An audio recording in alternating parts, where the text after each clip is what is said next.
Chapter 123. Lionel scratched the back of his head, feeling a bit embarrassed. The truth was, even he himself had almost forgotten just how famous he was. But he had neglected that fact for good reason. First, it had been too long.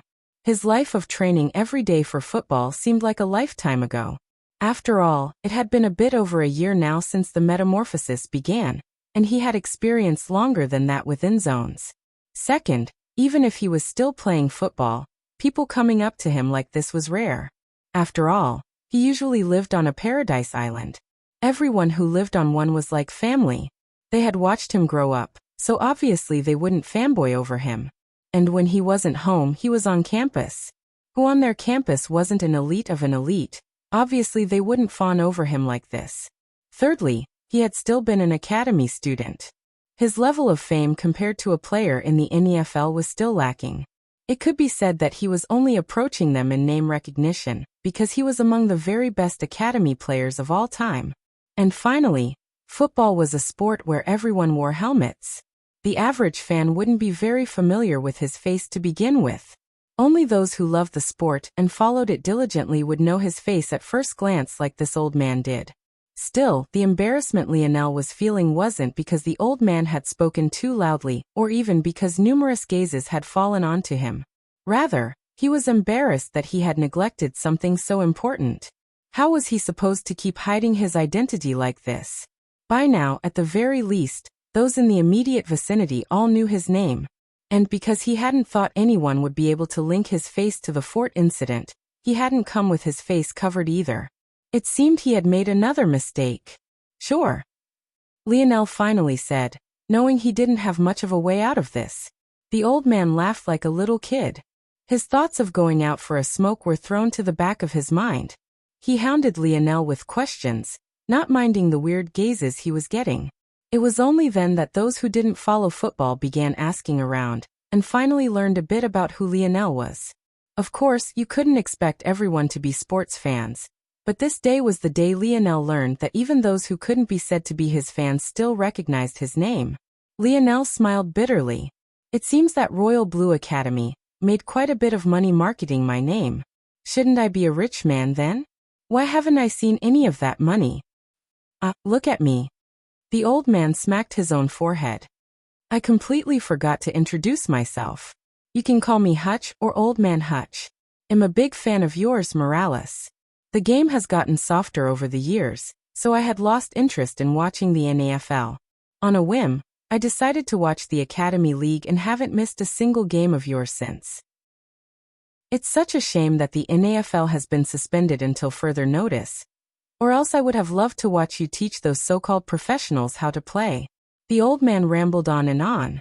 He seemingly had an endless supply of air to give to his words. This man's breath control is outstanding. Others might gloss over this, but Lionel was shocked. Ever since he formed his fourth and fifth nodes into his lungs, he had been experimenting with breath control. It was a wonder just how much of a difference a perfectly timed breath made to power output. There was a reason there was a recommended breathing rhythm whenever one lifted weights. Damien, the Catwoman, and the others though were frozen. Vixen. Damien mumbled toward the Catwoman in a low voice. What did he just say his name was? Did I hear correctly? The Catwoman gulped, her alluring aura completely gone. Hutch. He definitely said who Hutch. He couldn't mean the hacker Hutch, right? The Catwoman's lips trembled, but she didn't dare to nod. Because if she did, the reality would be too scary. Hutch was a legend. He was one of the best software engineers in history, and unsurprisingly gained a 5-star evaluation during his gene analysis exam. However, this wasn't a reason to fear him, one might say. Was there a need to be afraid of such a man? So what if he was good with computers? And therein lied the problem. The hacker Hutch was a play on words. He was known for his wizardry in software engineering. But he was even more known for hacking his opponents to death. In a civilization of advanced technology like theirs, there should have been no reason for anyone to use weapons in such a fashion. It was barely all right now that the metamorphosis had descended. However, obviously, Hutch was retired, so his era was long before the metamorphosis. Just what kind of sick, sadistic person did you need to be to gain such a nickname in this era? He had all sorts of fantastical weapons to choose from that would cause the military officials of the 21st century to drool. Even during his era, even mechsets fitted with machine guns wasn't an impossible ask. Yet, the old man preferred a blade. Not just any blade either, but specifically a machete.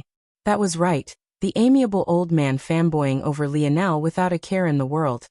Even tossing aside his own dignity without a care for the thoughts of others, was a man known for dissecting his enemies with a bloody, rusted machete. It was certain that even the upper echelons of the empire feared his name. As for his former title, it was above even Joseph's vice commander title. In his prime he was known as Supreme Hutch. That alone was 4 levels of rank beyond Joseph. Chapter 124. Under Hutch's reign of questions, Lionel could only smile and take it.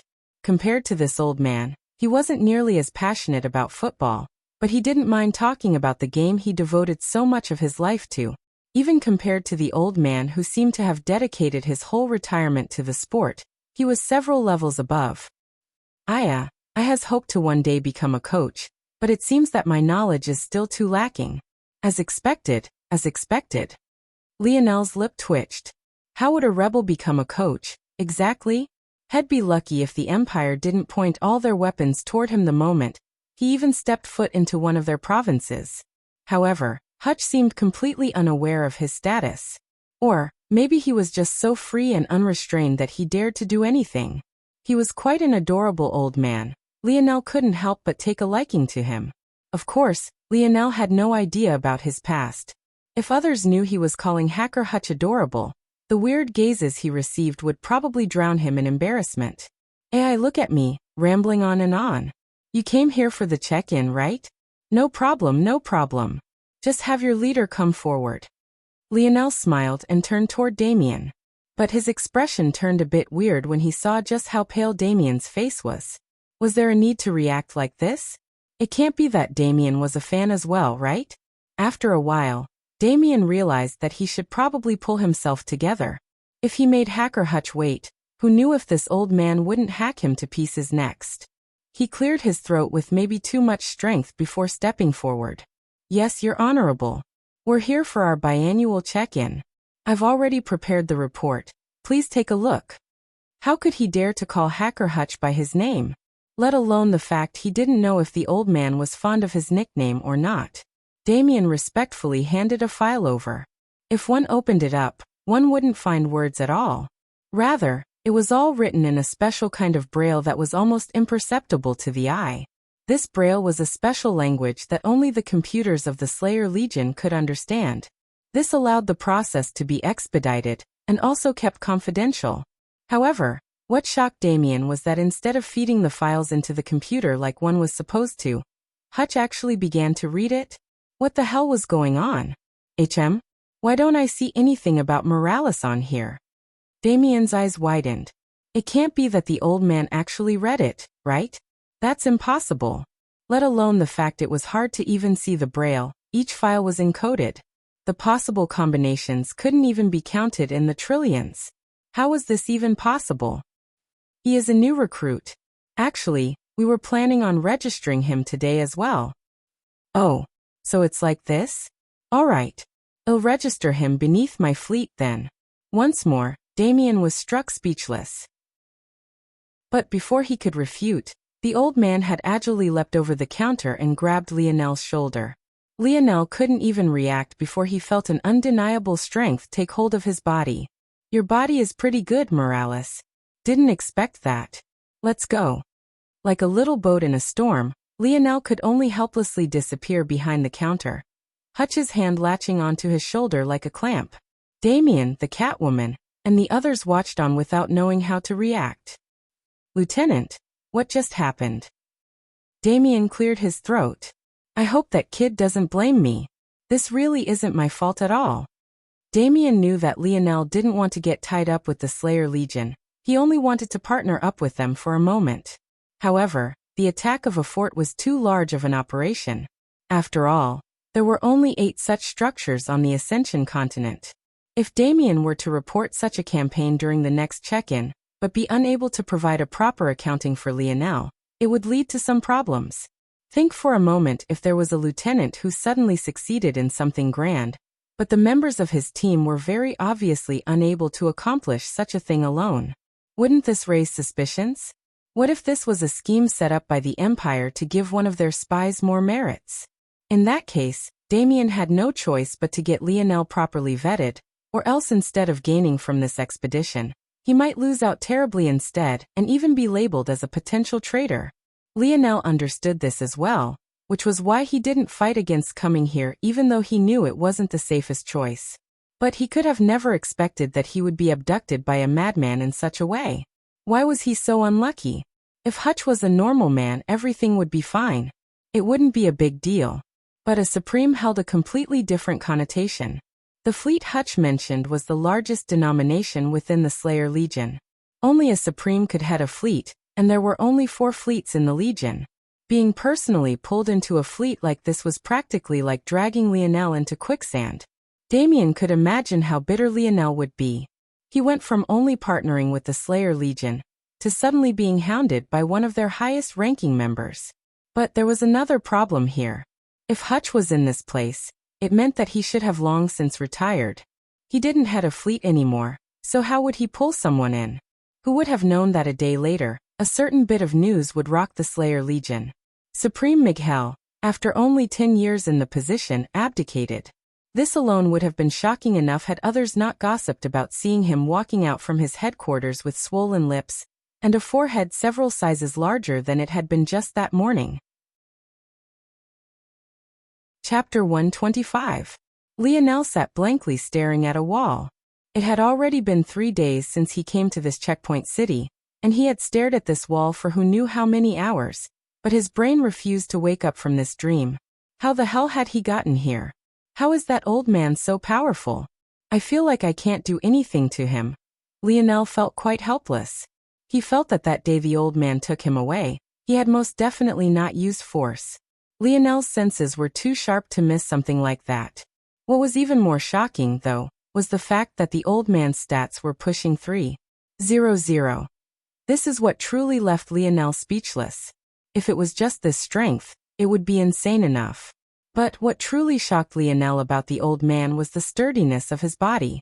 He was almost like the metal invalid Lionel met all those months ago. But unlike that invalid, his stats hadn't been tempered down by his own weight. After some thought, Lionel's mind drifted towards something in particular. When his father retired as a general, he had gone to work as a researcher. It was while in that position that he produced the vomit brew Lionel was forced to consume daily. To this day, Lionel didn't know what the name of that department was. All he knew was that his father was involved in the evolution of human food and the consumption of it. The Ascension Empire had brought technology basically to its upper limits, so they wanted to test the limits of the human body. If the Empire could run such tests, why couldn't the rebel army do so as well? If Hutch was part of these experiments and could be considered a success, then maybe the waters of Earth were far deeper than he thought. But if such was the case, then why was Hutch the first person he had seen with such ridiculous stats? If such a good thing existed, Lionel believed that the old man definitely wouldn't be the only one to benefit. For example, the Governor Duke's son had stats that could barely be considered average among non-athletic humans even before the metamorphosis. If the son of a Governor Duke wasn't allowed to partake in such benefits, how could others? Of course, there was the possibility that only the Slayer Legion had access to such technology. But if that was the case, wouldn't the Empire have been taken down long ago? What could they do against a legion of superhumans? Maybe I'm just overthinking all of this. What if the rebels have someone amongst them like that monocle-wearing prick? If someone awoke the abilities to alter their genetics, that could explain it too. But if that was the case, why would they choose an old man first? Ag. Lionel ruffled his hair with both hands as though trying to hurry his brain to the answer. But not unexpectedly he failed. Pung. At that moment, someone threw a kick at Lionel's door, sending it flying off the hinges again. Time to train. Lionel's expression darkened. Old Hutch, I've already told you 1,000,000 times, I have no intention of joining the Slayer Legion. If you keep treating me like this, the day you train me to be your better is the day you'll directly betray the Slayer Legion. If other rebels knew that Lionel was speaking to Hacker Hutch like this, they would plop to the ground in fear for him. Who of the rebels dared to speak to this madman in this way? Wasn't that just asking for death? Ha ha ha. Hutch laughed uproariously. Speak of that the day you defeat me. Otherwise, obediently listen to me, boy. Lionel felt helpless. Did this old man really think he couldn't defeat him? If Lionel activated his force, his stats would also be pushing 300. If he used his spear domain lineage factor on top of that, defeating Hutch wouldn't be impossible. Unfortunately, this entire city hidden without a block of metal was covered in force-disrupting towers. And secondly, even if it wasn't, Lionel would still feel hesitant. The spear was a killing weapon after all. And his lineage factor didn't seem to activate when he used blunt weapons. Though he was annoyed by the old man, he definitely didn't want to kill him. When Hutch first took him away, Lionel thought that he just wanted to talk more about football. But who knew that when this old man sensed how strong his body was when he resisted being pulled away, that he would actually react so crazily? First, he stormed into Supreme Miguel's fleet headquarters and claimed that he would be taking over. When Supreme Miguel obviously resisted, he beat him to the point he was black and blue. Then he claimed a promising future quota for Lionel, directly booting one of the youths who had previously held the position away in favor of him. It was suffice to say that this enraged a great many people, but old Hutch was a madman that seemed to do whatever he wanted. Even after Lionel explained that he wanted nothing to do with that ranking, old Hutch actually brought out a stick and started whacking him with it in the name of training. No matter what logic Lionel used, the old man didn't seem to care in the slightest. Lionel's shoulder was clamped down once again, and he once more let out a helpless sigh. Old Hutch, I'm definitely not participating in that promise tournament. You have no choice, Morales. Who asked you to now represent my face? Not only must you participate, you must get first place. Lionel almost couldn't refrain from rolling his eyes. Why did he say it like he asked for this? He most definitely didn't ask for this. I don't need your training to get first place even if I did participate, Lionel said, a bit annoyed. Who wouldn't be annoyed in his current condition? He was currently flying like a kite in the air because this damned old man was running too fast. Ho ho ho, you look like a good little prep boy, but I see right through you. You're actually so arrogant. If those other youngins heard you, you wouldn't even need me to enrage them. You'd do it by yourself. Hee hee, good thing I recorded you. Lionel was left speechless once again before almost fainting in rage. But the old man didn't seem to notice as he was once more dragged to the training grounds. Chapter 126. Old Hutch threw Lionel out when they reached the training ground. A normal person might have fallen and rolled a couple times, but Lionel was able to regain his bearing and land on his feet, a helpless expression in his eyes. The old man walked to the side toward a rack of weapons. Well, one might call it a rack of weapons, but it was more accurate to call it a rack of machetes.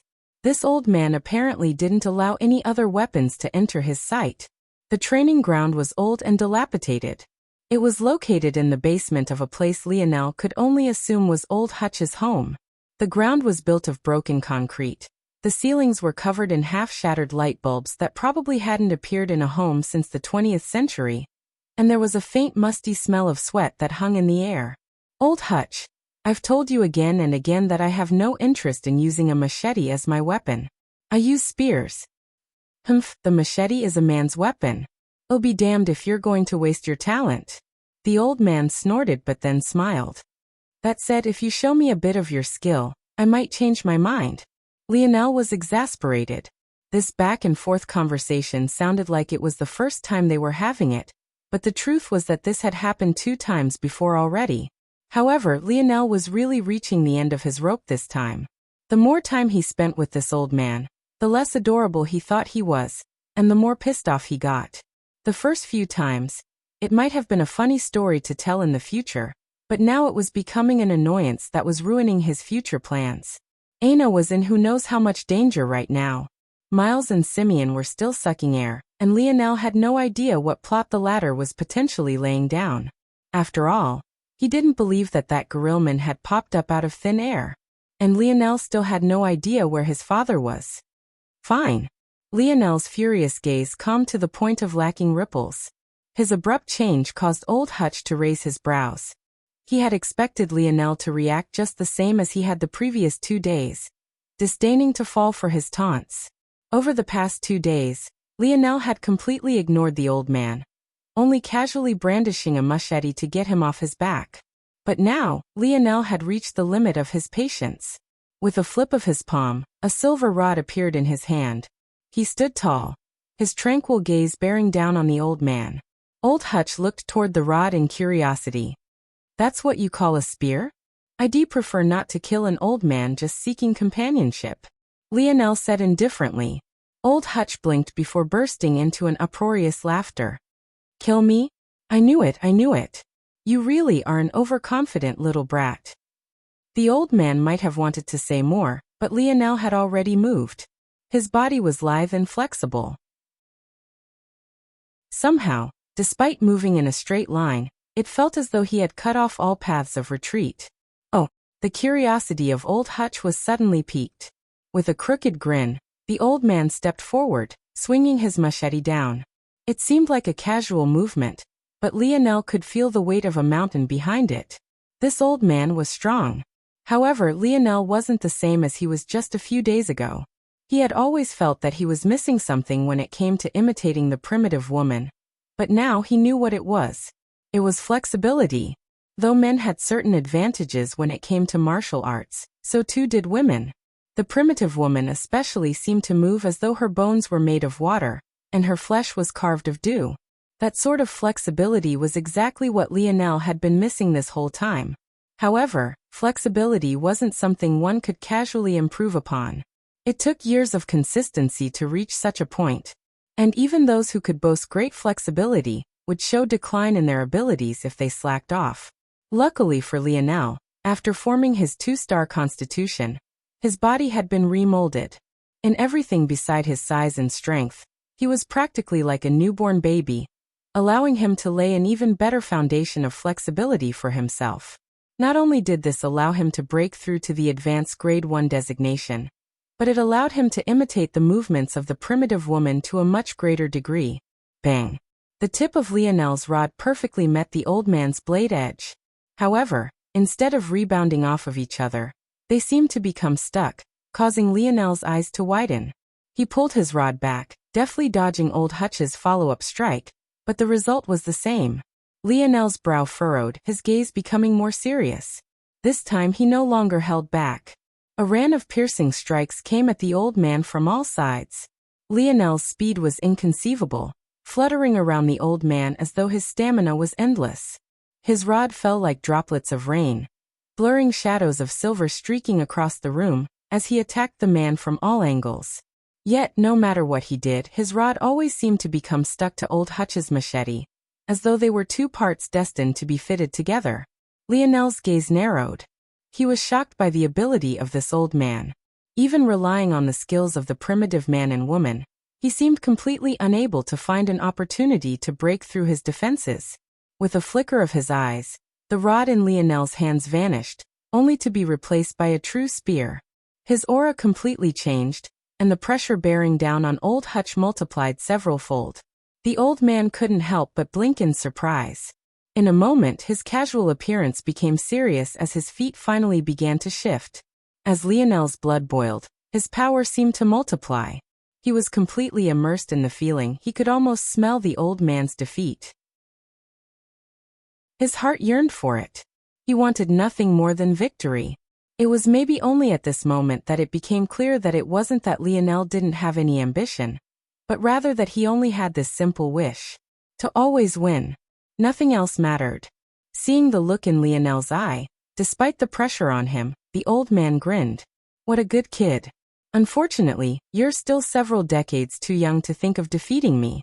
Suddenly, the man's aura changed as well. Though it was just the faintest of light, Lionel's senses were too sharp to miss the slight glow that coated the old man's blade. The machete's edge perfectly met the tip of Lionel's spear. The spear's prism-like tip stopped in the air for but a moment before it was split. In fact, the machete continued down and would have chopped Lionel's hand off had Old Hutch not shown mercy. Lionel's steps paused, looking at his ruined spear with a shocked gaze. His breath hung heavily in the air as his chest heaved. It was only now that he realized he had been battling the old man for a few hours and was exhausted. But he didn't have a mind to think of that. Force. That was definitely force. But it was different at the same time. Blade force? Chapter 127. Lionel was astonished. This force could be used beneath the disruption of the towers? He didn't know much about force-strengthening deviations, nor had he ever seen one. But he was quite certain that what he had just seen was blade force. Lionel's father had said that there were certain things about the spear domain heirloom that he wasn't allowed to know until he grasped spear force. But even to this day, he had still not yet grasped it. Who would have known that this damned old man would have long since comprehended it? At this point, Lionel came to another understanding. The old man's strength wasn't because of an ability or because of some special food. The reason his body was so strong was precisely due to his blade force. From Lionel's minor understanding, force-strengthening deviations weren't as simple as just making one's weapon more powerful. First of all, not all of them were related to weapons. And secondly, even those that were could grow and nurture the body, strengthening it over time. The old man must have comprehended blade force a very long time ago, likely even before the metamorphosis, allowing his body to be much stronger than others. In this case, his strength made much more sense. When a force-strengthening deviation was comprehended, it would take form in the ethereal glabella, exactly like Lionel's stars. In fact, the stars in Lionel's ethereal glabella could be classified as force-strengthening deviations as well. It was just that whereas spear force would make a spear's attack more potent, the stars in Lionel's mind nurtured his spirit and quickened his recovery of it. Hearing Lionel's words, old Hutch was stunned before he broke out into laughter. So you know about blade force, little brat? Not bad, not bad. I have indeed comprehended blade force. I was 42 years old back then, now I'm almost 150. Lionel felt a bit numb when he heard this. Though technology had extended life expectancy from the 21st century to the 25th, a normal lifespan only went from 80 years to about 120. However, he had never heard of a 150-year-old man capable of jumping around like a spry monkey. At the same time, Lionel finally felt a heartfelt respect for the old man. Comprehending force-related abilities back when Earth was still a third-dimensional world was difficult beyond imagining. This old man's talent in blade arts was most definitely outstanding. Old Hutch, teach me how to comprehend spear force and I'll participate in the tournament for you. Lionel's pale green eyes shone brightly. For a moment, they were like lanterns in the dull light of the basement, boring holes into the old man's body. However, instead of receiving the answer he thought he would, Lionel saw Hutch frown for the first time in the 3 days he had known him. Morales, do you think comprehending blade force is a joke? I thought before, when you were insisting on using the spear, that you had some lingering attachments to it. This is why I was willing to let you show me your talent. But from what I see, you have no real attachments to the spear at all. You didn't even react when I destroyed your weapon. How could you possibly comprehend spear force with your current mindset? How could you gain the acknowledgement of a weapon if you don't love it? Love it? Lionel's expression changed. Did he love the spear? The simple answer was no. It was a weapon he randomly picked up only because it was convenient. He had snatched it from a small gang who dared to speak inappropriately of his Aina. After that, he just so happened to learn that he had a spear-related lineage factor, so he stuck with the spear. It wasn't more complicated than this for him. But even setting this aside, Lionel couldn't understand why it was that the old man said he had to love his spear to comprehend spear force. None of this made any sense. He couldn't find a logical reason for why love would be necessary to the equation. If it was about this, then didn't that mean Lionel would never comprehend spear force? It wasn't like he could fake his love for a weapon, right?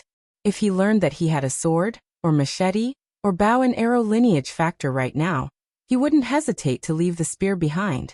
To him, the spear was just a tool. Why was there a need to love it? Seeing Lionel's changing expression, the old man shook his head. If it was so easy to pass on comprehensions like this, nothing in the world would be difficult. After a moment, Lionel took a deep breath. Old Hutch, show me your blade force just one more time. Lionel's mind was difficult for others to understand. He was a kind soul, but he was equally as cold and calculating. He had a soft heart, but he couldn't stand losing. He was capable of feeling pity that his spear was now destroyed, but he couldn't feel that heartbroken emotion Old Hutch expected from him. Old Hutch's initial instinct was to reject, but after seeing Lionel's staunch gaze he sighed. Fine, fine. I will show you once more. Consider it repayment for kidnapping you. Oh, so you're aware that you kidnapped me too, huh? Though he said this, Lionel still felt a sense of loss. He could see that Old Hutch had lost interest in him after seeing him exert his spearmanship. It wasn't because he wasn't talented enough or because he wasn't skilled enough. It was rather because he didn't care about the weapon in his hand. At such thoughts, Lionel could only shrug. He couldn't force himself to have emotions he didn't have. But that lit a fire in his heart nonetheless. He had to love his weapon to comprehend spear force? Bullshit. He would show this damned old man who had been annoying him all this time that he needed no such thing. A vast, boundless aura shrouded the basement room as Lionel focused his entire being on the machete in Old Hutch's hands. He didn't even notice that Hutch's eyes flickered with killing intent he quickly suppressed. This damned brat, if I didn't stop myself in time, his aura would have made me lash out to kill him. I thought I was on the battlefield meeting a formidable opponent for a second. Old Hutch shook his head. Still, you have so much talent yet you're wasting it. You place so many things below your vision, so you hardly care about anything at all. I want to teach you a lesson, but am afraid that our Slayer Legion really doesn't have many at your age who can defeat you. But, I won't bring those brats out. If I did, they would at most be able to match you. By then you would think that maybe the road you're on is fine, when the reality is that you should be far better than them. You're hampering your own progress. In that case, it'll allow you to despair for a bit. Without humbling yourself, reaching the pinnacle is impossible. A violent surge of wind whipped around the training grounds, leaving Lionel in a trance. Chapter 128. On that day, the Southern Lookout was in an uproar. It might have even been more accurate to say that a tempest of rage had swept over it, stifling them to the point that they couldn't wait to vent their anger on somebody. One might think that this rage was due to some actions the Empire took against them. After all, this was the mighty Slayer Legion. They were an organization created for the sake of taking down the behemoth that ruled Earth. Who else could enrage them so much if not their sworn enemy? But, reality was cruel and usually very far from expectations. This time around, the entity that had enraged them wasn't the mighty Empire at all, but rather a little boy of barely 18 years old. In fact, this boy had only joined them for all of 3 days, yet managed to claim all of their ire. First, it was said that he was taken under the wing of Hacker Hutch, the very man who smacked the face of Supreme Miguel in public. If it was only this, maybe the young man could dodge the guilt by association label. However, what came next was even worse. A recording of the young man saying that he could rank first among the promising youths even with Hacker Hutch's training was released, leaving the young men and women of the Slayer Legion fuming. As though that wasn't enough, just today, the young man's alias was finally released. Everyone knew that all those who could list on the promising future rankings were all youths with great potential that had caught the eye of various higher-ups. The truth was that not everyone could appear on the list just because they wanted to. If one wanted to have their progress tracked and their feat seen by all, it was necessary to gain the acknowledgement of an official of at least the commander rank, a step above Joseph. Only upon receiving this recommendation would others start paying attention to you. In addition, your name would appear at the bottom of the promising future rankings. In order to protect these youths, aliases were chosen. In addition, whenever appearing in public, each of these youths would wear specialized masks created by the research and technology units of the Slayer Legion. The name one chose was incredibly important. After all, it would follow them for a lifetime. Choosing a name was akin to branding yourself. However, who could have imagined that that arrogant prick would choose the name Indomitable? Compared to the other names on the rankings that were usually formed of word couplets or poetic sayings, the singular word at the very bottom stood out to everyone. When this was coupled with the news they had been receiving over the last few days, It was easy to guess what the public opinion toward the young man Indomitable was. As for the man in question, Lionel himself, he would likely want to cry tears if he was aware. But the truth of the matter was that he wasn't. As for the name, of course he wasn't the one who chose it. In fact, he wasn't even aware of what was happening. He was completely engrossed in his spear. One would think that if he was practicing, he would be testing out his movements, maybe redoing the same attack again and again.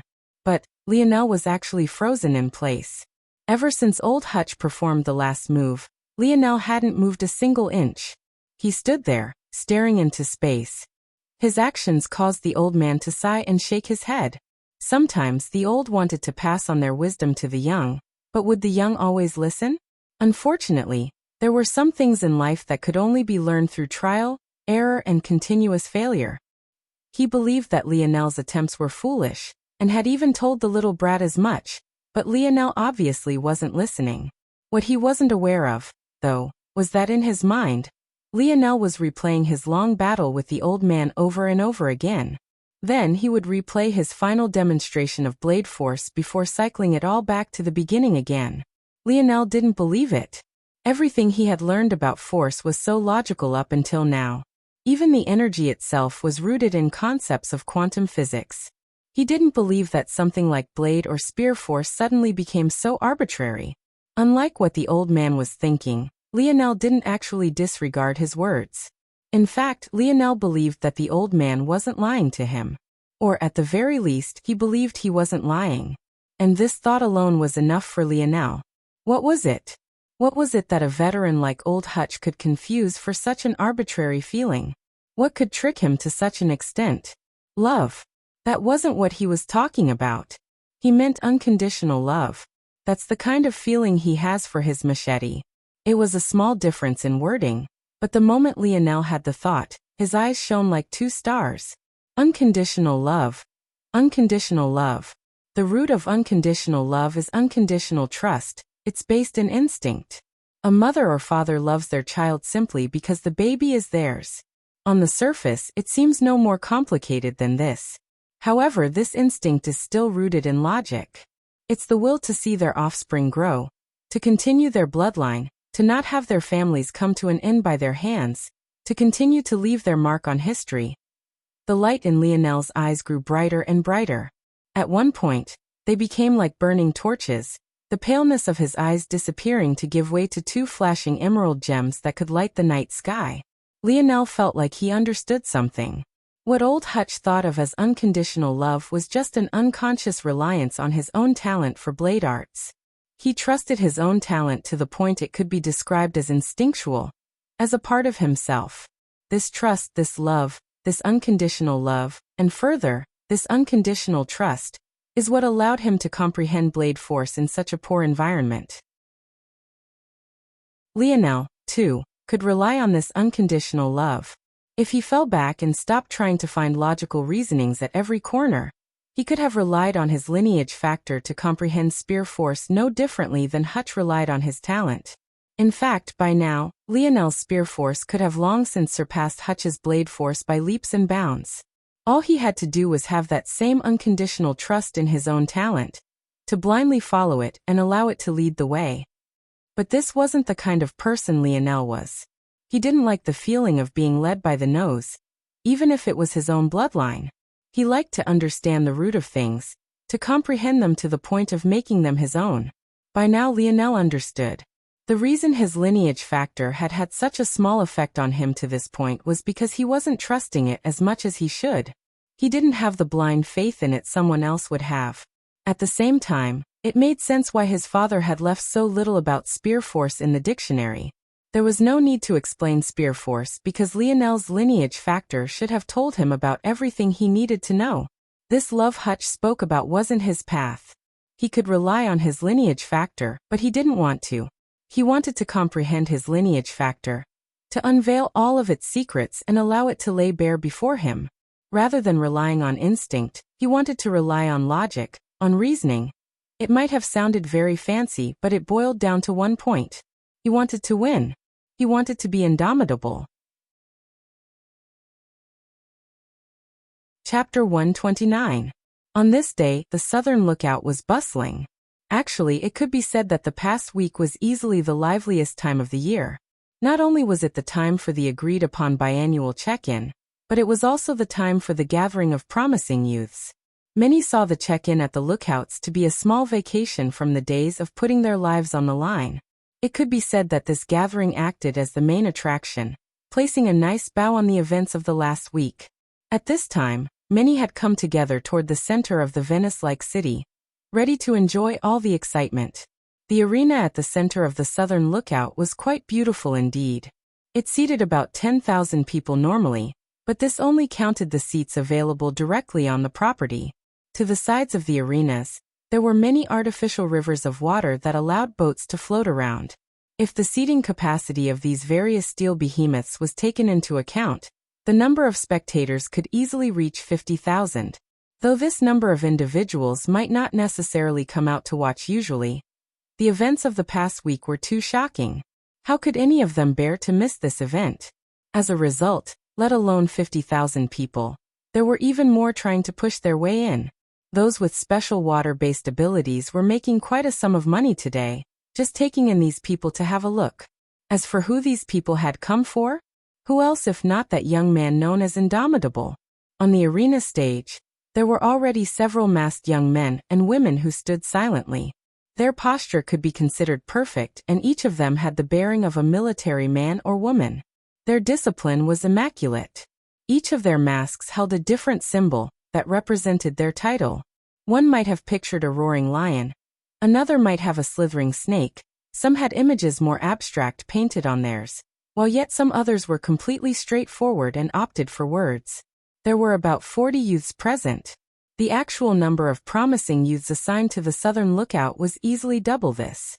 However, not every youth on the ranking would come forward. After all, this was an organization created for the sake of taking down the empire. Not all of them had the time to spare out of their dangerous daily lives to take part. Usually, barely 20 would appear to put on a good show for the masses.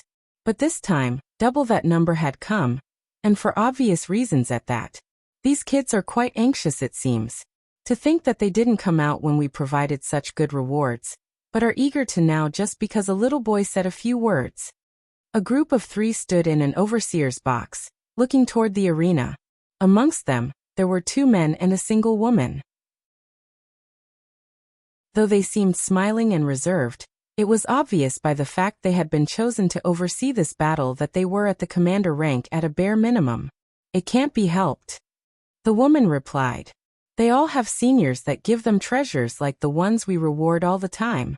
Plus, even though they're young, they understand the concept of protecting themselves. The less famous they are, the better it is for them. Stepping forward for short-term benefits is unwise. You say this like we're the bad guys for trying to give them a little incentive. I do find the whole rankings to be a bit silly. Why did we create them at all? You know that I was among the few who directly rejected the idea. We should be protecting these youths, not thrusting them into the spotlight like this. The woman clearly didn't like the proceedings. This was only the 3rd gathering to ever take place. After all, the promising rankings were only created after the metamorphosis. It was widely known that youths had greater potential during this evolutionary stage, so emphasis was placed on them. Regardless, this woman felt that this was only more reason to stop this practice, but it was too difficult to go against the tide. One of the men sighed. Violet Rain, the higher-ups have their own concerns as well. Earth's situation is quite precarious right now. Not everything is as it seems on the surface. Hearing these words, the woman fell silent. She too knew that the behind-the-scenes matters weren't so simple. But even if there were logical reasons, she still found it to be a difficult pill to swallow. An event like today was exactly what she had been worried about. No matter how sensible they were, the young was still the young after all. They were only provoked just this little bit, and look at how many of them had come out this time. In fact, if it wasn't for the fact the rise of Indomitable was too sudden, she was certain that even more would have come. Maybe all over 100 promising youths would have come this time had Lionel appeared just a little earlier. Though she didn't share this with anyone, the vigilance in her heart was raised by several levels. Who knew if this was a ploy by the Empire to learn more about the future pillars of the Slayer Legion? The reason she didn't dare to voice such concerns was precisely because of Hacker Hutch. Since Indomitable was tied to Hacker Hutch, it could be said that he was endorsed by the latter as well. Not many would believe that such a legend had betrayed them. But wasn't it exactly because of this that the plan would be so perfect? After all, it wasn't like retired officials of their legion hadn't become disillusioned to the point of defecting in the past. The path they as rebels walked was too perilous. Yes. I know how you feel. Well, today you might just get to see that kid you hate so much get his just desserts. Look up there. 2 in the top 5 actually remained behind. The man pointed toward 2 young people, one of which was a young man, and the other of which was a young woman. The young woman wore a tight-fitting green tracksuit. The leggings clung close to her toned legs and her jacket was half unzipped, revealing a sports bra that held back her breasts. Though her chest couldn't be said to be large, it was still eye-catching, causing a few youths to look over and gulp down every so often. However, after seeing the green, spiraling swirls painted onto the young woman's mask, none of them dared to harass her. They knew immediately that this was the new third ranked on the promising future list, Chasing Wind. The young man stood a few columns away from her, his back as straight as a javelin. His full, sturdy chest jutted out like 2 blocks of stone, pushing against his simple white shirt as he clasped his hands behind his back. His mask was covered in the image of a dark cloud. Everyone knew who he was by this symbol. He was the youth who had just been pushed down a spot by Chasing Wind. Thunderous clap. However, though these 2 were here and had even looked around on several occasions, they only saw masks with symbols they recognized. The man named Indomitable was nowhere to be seen. Could it be that he would provoke them into coming like this, then dodge responsibility himself? If so, this plot is too sinister. An ugly expression twisted the image of the beautiful woman in the overseer box. But at that moment, a hysterical laughter cut through the chatting voices of the crowd waiting for a show. Old Hutch, let me go, damn it. I was so close. Shut up, brat. You said that you would participate if I showed you my blade force one more time. Do you think I would let you miss this gathering? Dream on. A young man was sent tumbling into the arena, entering in as sorry of a state as one could imagine. He huffed a sigh and stood after his body stopped rolling, sending a glare toward the old man who had crossed water to bring him here. Force can be used to walk on water? So cool. Despite his glare, the young man was actually quite intrigued. Finally, seemingly noticing that this situation wasn't quite right, the young man looked up to find over 40 burning gazes looking toward him. The young man raised an eyebrow. Why do they all look like they want to eat me alive? Who else could this young man be if not Lionel? Chapter 130. The gazes of over 40 youths fell onto Lionel. When they saw that his mask had no markings on it at all, they immediately guessed that this man should be the so-called Indomitable. As for Lionel, he was as confused as ever. What had he done to attract such hatred? Is it because I was late? Lionel felt a wave of fatigue hit him all of a sudden. It was only now that he remembered he hadn't slept in almost 5 days. He had been diligently comprehending something when the old man suddenly appeared, grabbed his shoulder, then tossed him here. If it wasn't for his high spirit, staying awake for so long would be impossible even if his body was many times more powerful. Unfortunately, his spirit had taken quite a bit of a hit now. Sorry I was late.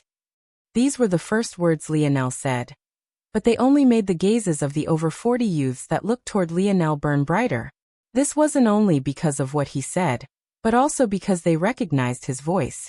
It was the very same voice that said it could defeat them all even without Hacker Hutch's training. As for Lionel's words themselves, how could they take it seriously? In fact, they found it to be quite insulting. If his words didn't imply disregard, then what else could they imply? They had all gotten here early, all to teach Indomitable a lesson. Yet not only did he not appear on time, making them wait for him, but they had all just heard his voice clearly. Even to this point, he still hadn't wanted to come. Had it not been for old Hutch, he might have not come at all. How could they not feel unsatisfied? Seeing the atmosphere wasn't quite right, Lionel smiled bitterly and scratched the back of his head. But at that moment, A yawn inadvertently came from his mouth, causing him to subconsciously cover his lips despite having a mask on. It couldn't be helped, he was too tired. However, what he had forgotten was that since he was wearing a mask, no one could see his sheepish grin. But they all very clearly heard his yawn. This made their already furious gazes spit fire. At this point, even if Lionel wanted to explain, no one would listen. The sound of a throat clearing rang over the arena. "Indomitable, I presume? Please take your place on the arena and we can begin."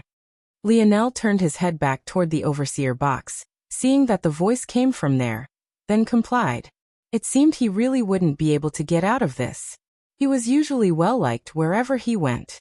This could be said to be the first time in his life where he was truly public enemy number one for reasons that were completely out of his control. Though Lionel complied with the voice, his every action was under the scrutiny of too many people. His appearance in comparison to the perfect military form of the other youths on the stage with him stuck out like a sore thumb. It was clear that whether it was his posture or demeanor, he was lacking completely. He threw their perfect formation into disarray. His steps weren't even, his back was slouched, and his eyes were perpetually half-closed. As if that wasn't bad enough, he kept yawning. The flickers of deep disdain and disgust continuously came his way, but by this point, Lionel didn't have the mind to care for them. He had fallen into a trance once more, seemingly trying to grasp something that had just been within his reach. Over the last several days, he had been trying to comprehend his lineage factor, and by extension spear force, but he had ended up stumbling upon something completely different. It left him quite shocked, actually. In truth, he had almost completely forgotten about his infatuation with spear force. Unfortunately, his absent-minded gaze and his continuous yawning not only made him the public enemy of the youths, but also the crowd watching on. They hardly even paid attention to the commanders who were in charge of reading out the rules of the gathering. The more they paid attention to Lionel, the more he didn't seem to notice them, and the more enraged they became. Then, when they reached a tipping point, Lionel would yawn again, making veins bulge like slithering snakes on their foreheads. "The first will be Indomitable, I assume you don't mind?" At first, Lionel didn't register the words. After all, he didn't know his name was Indomitable now. He wasn't the one who chose the name. But after a moment he seemed to recall that the woman who spoke from the overseer's box earlier had also said Indomitable when referring to him. He hadn't thought much about it because his mind was too sluggish to care for other things. But now he suddenly made the connection. "Whomie?" Lionel looked up, only to find several more glares aimed toward him. Sure. Yes. He hurriedly spoke. He had no idea what was going on, but he thought his best option was to agree, or else these people might really pounce on him. The woman in the overseer's box frowned. She had already had a poor impression of Lionel from the beginning, but his actions since coming here infuriated even her. Under Lionel's confused gaze, the other youths who had shared the stage with him cleared out and left, not forgetting to send a few more threatening gazes toward him. Toward this, he could only be helpless. "Am I supposed to leave too, or?" Lionel hesitated. He was apparently supposed to go first, but he didn't know what he was supposed to do. Luckily, he got an answer quite quickly. The ground separated to reveal a hidden underground passageway. Others couldn't see what was going on with just their eyes, but even with his weakened spirit, Lionel could tell that there was a small group of invalids coming toward him now, all of which were at the grade. He could see that there were a total of 5 of them. Am I supposed to defeat them? Lionel came to an understanding then. Since that was the case, everything was pretty straightforward then. In truth, Lionel's mind was groggy. All he really wanted to do was sleep, but whenever he had such thoughts, his curiosity got the best of him, and he continued to study that weird feeling he grasped just a few days ago. Now that his mind had cleared once more due to this tournament, and he didn't have that curiosity to distract him from his fatigue anymore, all he wanted to do was take a nap. The 5 grade invalids stalked their way up from the hidden underground passage. The crowd had been quite interested in seeing all of their weird mutations and quirks. After all, there was a high chance that invalids at the grade would have such oddities attached to them. But they didn't get much of a chance. With a flip of his hand, an otlotl appeared in Lionel's palm. With his increase in strength after forming a 2-star constitution, Defeating great invalids was as easy as a flick of wrist. 5 streaks of silver pierced through the air, leaving howling winds in their wake. A moment later, they shot through 5 foreheads, blasting the great invalids apart only for them to turn into several motes of light. Seeing that the task was done, Lionel couldn't refrain from yawning again. He went off to the side to find a place to rest. He didn't seem to notice the silence of the arena when he sat back down. In fact, he had just been feeling tired a moment ago, but instead of closing his eyes, he actually sank back into that absent-minded headspace. A light of fury flickered in the female commander's eyes. Indomitable is disqualified for breaking the rules. Unfortunately for her sanity, Lionel didn't seem to hear this either. Chapter 131. Lionel really hadn't heard this voice at all. In fact, his eyes were still vacant. The only thing that made it seem that he was awake was his occasional yawn. Still, it was as though the outside world had nothing to do with him. A rain of bios came from the crowd. Clearly, they had been infuriated beyond reason. It was only after their rage became like a tempest that Lionel was startled awake and looked around in confusion. Why the hell are they booing? Lionel looked up toward the overseer's box, thinking that he might find a clue. But all he saw was a woman looking toward him with an infuriated gaze while the 2 men beside him had helpless expressions. This only made him more confused. What happened? Lionel mumbled these words to himself, but the youths who were nearby him heard them and couldn't take it anymore. You're still saying bullshit like that at this point. You're disqualified. If you were going to throw the gathering like this from the beginning, why the hell did you waste all of our times? The young man who spoke wore a mask painted with a fierce roaring lion. It was just that this lion, instead of having a brownish gold mane, was completely black. Someone more knowledgeable than Lionel would immediately recognize this young man as Roaring Black Lion. No one knew whether the name was chosen for this reason or not, but the young man did happen to be black. What wasn't covered by his mask or his clothes revealed dark skin with pulsing muscles beneath. He was a bit shorter than Thunderous Clap, but he was definitely stockier. Disqualified. Lionel blinked in confusion. I broke the rules? What rule did I break? At this point, Lionel felt a little bad. He hadn't been paying attention when the female commander was listing the rules, so he didn't know what they were at all. Without knowing, he could only apologize. How could he refute if he didn't know what he was refuting? Lionel assumed that maybe he wasn't allowed to use weapons. If that was the case, he could only take this on the chin. He had only wanted to end his turn as quickly as possible so that he could rest, but it actually came back to bite him like this. Roaring Black Lion frowned when he heard Lionel's words. This was about the last question he had expected to hear. He, along with everyone else, assumed that Lionel had gotten himself disqualified on purpose. Treasures gained with zones are banned for this gathering. In order to maintain fairness, we can only choose weapons from the racks to the side. Oh, Lionel mumbled. That's unfortunate. Sorry about that, I must have missed it. Did that mean he got to go? This wasn't a bad result. After all, he had fulfilled his promise to the old man by coming here. Roaring Black Lion's lip twitched. Could it be that this young man really hadn't heard anything? He could only look on as Lionel stood and slowly walked toward the exit of the arena with an absent-minded gaze. He didn't seem to hear the torrent of boos raining down on him. If it was up to Lionel, as long as he participated in something, he would have liked to take first. However, he also wasn't the type of person who despaired in his failure either. Not to mention the fact his mind was completely preoccupied by something else.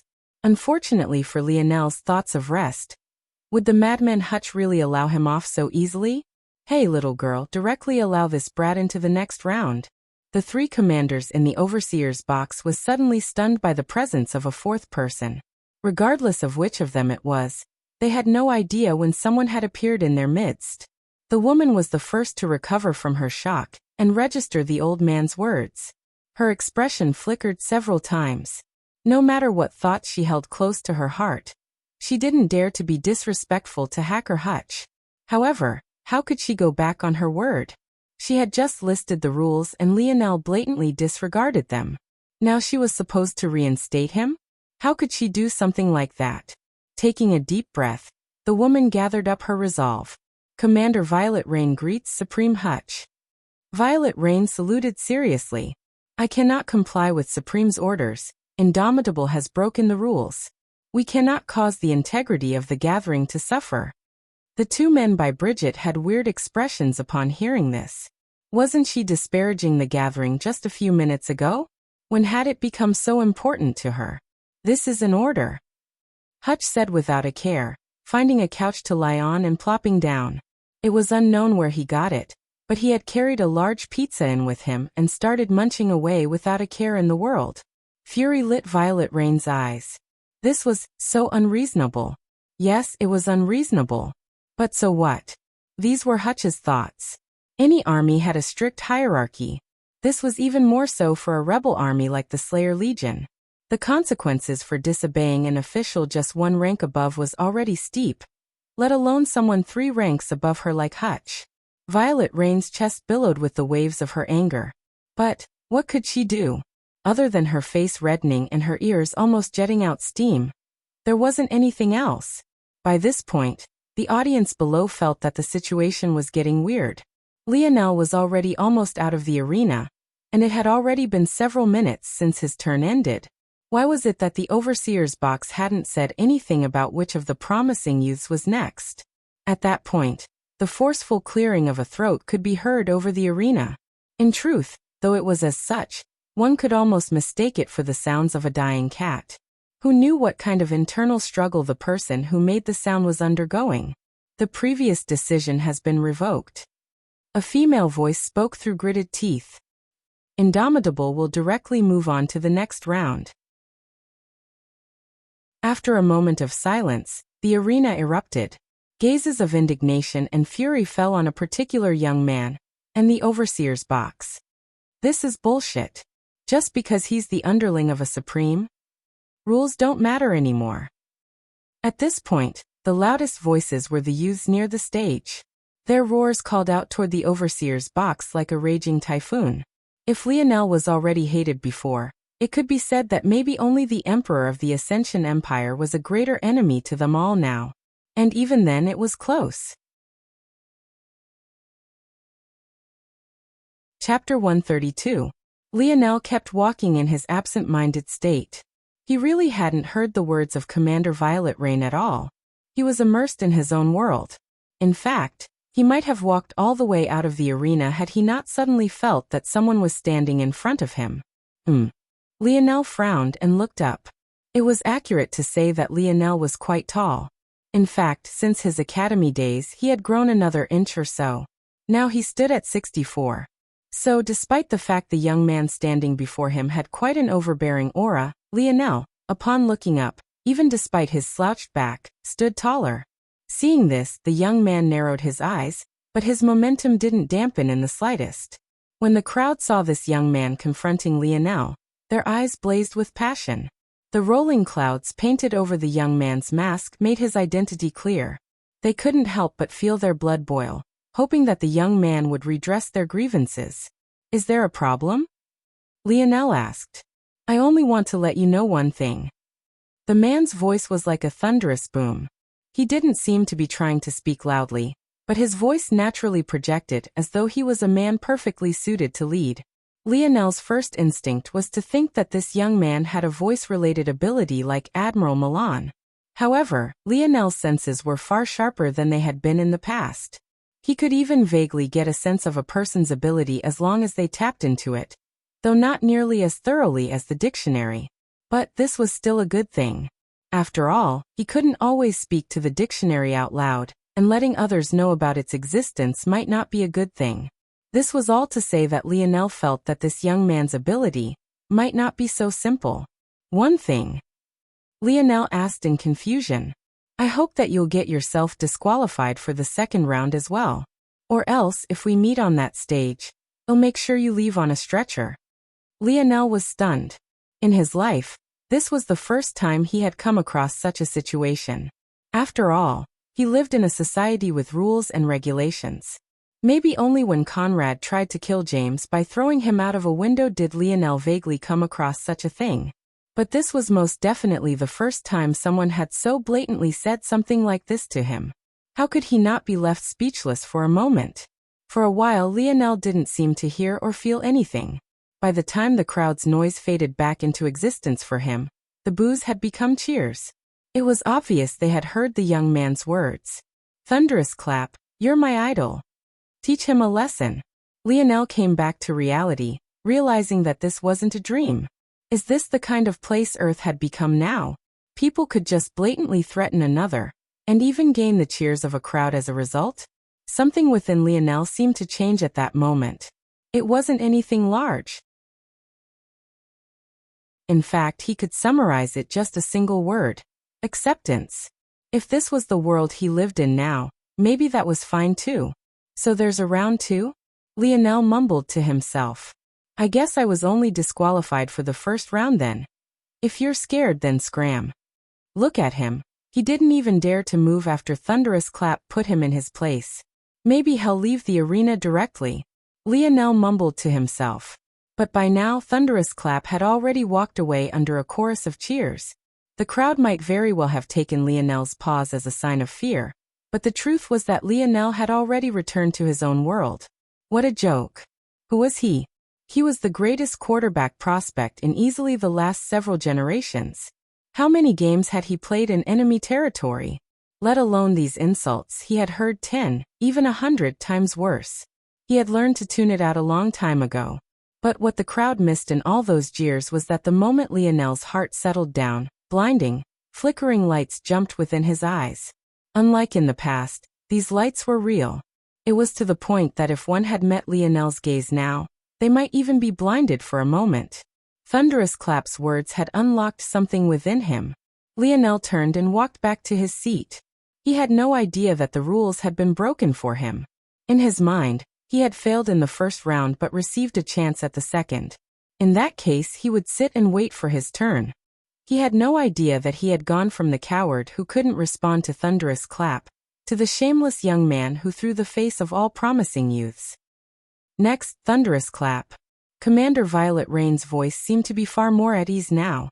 It was obvious to most the Thunderous Clap had vented some of her rage for her. And in the coming round, if this Indomitable wasn't sensible, then she just might get to see a great show. She looked toward Hutch with a half-satisfied expression. But who would have known that old man wouldn't even be paying attention? In fact, he was still nibbling away at his pizza without a care in the world. At that moment, Thunderous Clap stood and walked to the stage.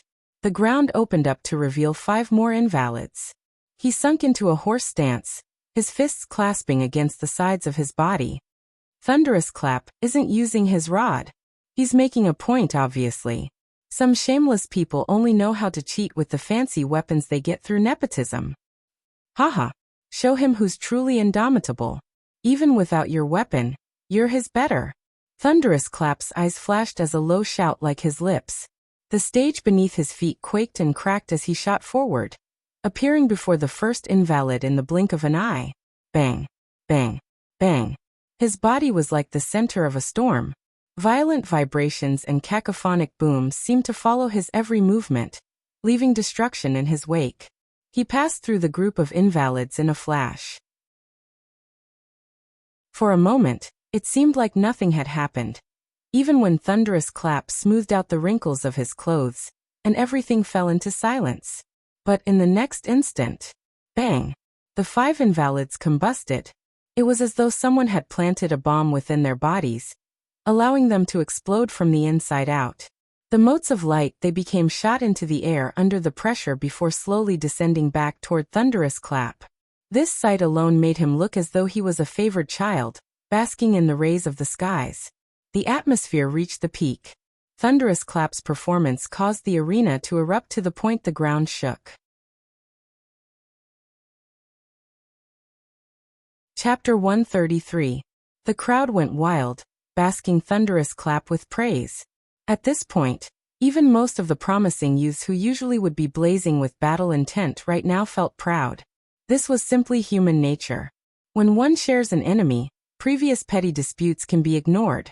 However, the subject of public outrage wasn't paying attention to these matters at all. He sat on the ground cross-legged, leaning on his thigh and supporting his head up from his chin with a hand. He stared blankly at the ground. From an outsider's perspective, he seemed quite listless. But the tangible light that had been bouncing in his eyes only grew fiercer and fiercer, as though he was slowly comprehending something new. Numerous gazes descended onto Lionel once more, but no one could see the odd phenomena with his head lowered. As for Thunderous Clap, after speaking those words to Lionel, he hadn't even bothered to cast another glance toward him. The first round continued, numerous youths going up one after another. The atmosphere was much better than it had been initially, as many felt their anger having been vented, so a casual enjoyment of the gathering ensued. One after another, the youths went up to show off their abilities. It turned out that defeating the invalids wasn't the true requirement. According to the rule Lionel missed out on, one was only meant to survive the confrontation for 10 minutes. Anything at and beyond this would be considered a pass. Though Lionel casually killed the 5 invalids, it could be said that he went above and beyond despite breaking the rules. Of course, this also meant that Thunderous Clap had also accomplished more than what was expected of him. Violet Rain, no matter what, you're a commander.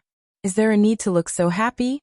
One of the male commanders by Violet Rain's side, a man who went by the code name of Mellow Trees, rebuked playfully.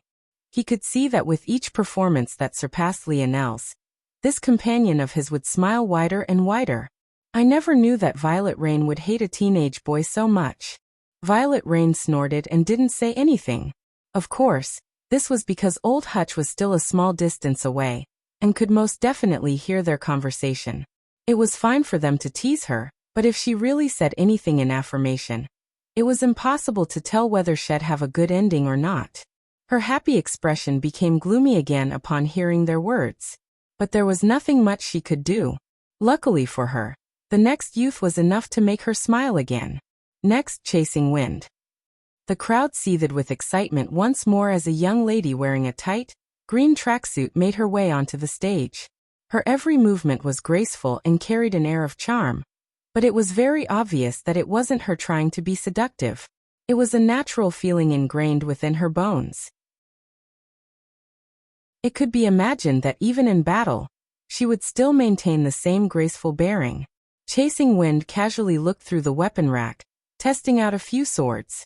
Obviously, it seemed she had no intention of going bare-handed like Thunderous Clap had.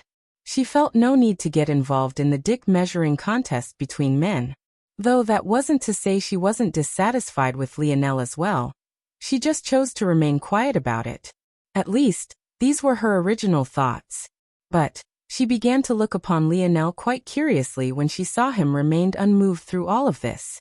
Others might have written it down as cowardice, but she thought there was something weird going on that she couldn't quite put her finger on.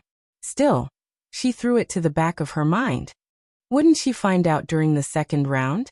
The young lady picked a well-balanced short sword and made her way to the stage, standing calmly as though unblemished by the outside world. When the invalids appeared, her picturesque figure suddenly moved, flashing forward in a light gust of fragrant wind.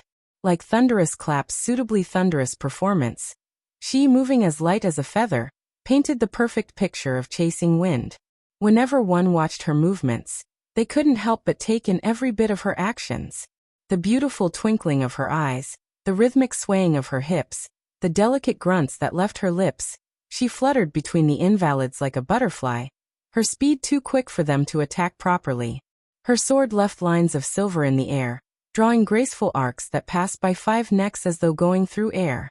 The tips of her toes lightly landed on the ground, a small circle of wind and dust being pushed out as though clearing a place for her to land. How could such a beautiful woman be allowed to fall onto a dirty stage? Even nature itself wouldn't allow it. Without suspense, the cheers of the crowd erupted once more. Marry me, Chasing Wind. Marry you? On what basis exactly? Take a look at yourself in a mirror once in a while. I don't care. If I can't marry Chasing Wind, I'll stay single the rest of my life. Don't you think you guys are a bit too fanatical? You've never even seen her face before.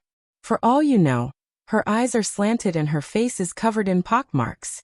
The crowd within the vicinity of the middle-aged man who spoke these words looked at each other in a speechless moment, before pouncing toward the man in unison. as though they had agreed to it beforehand.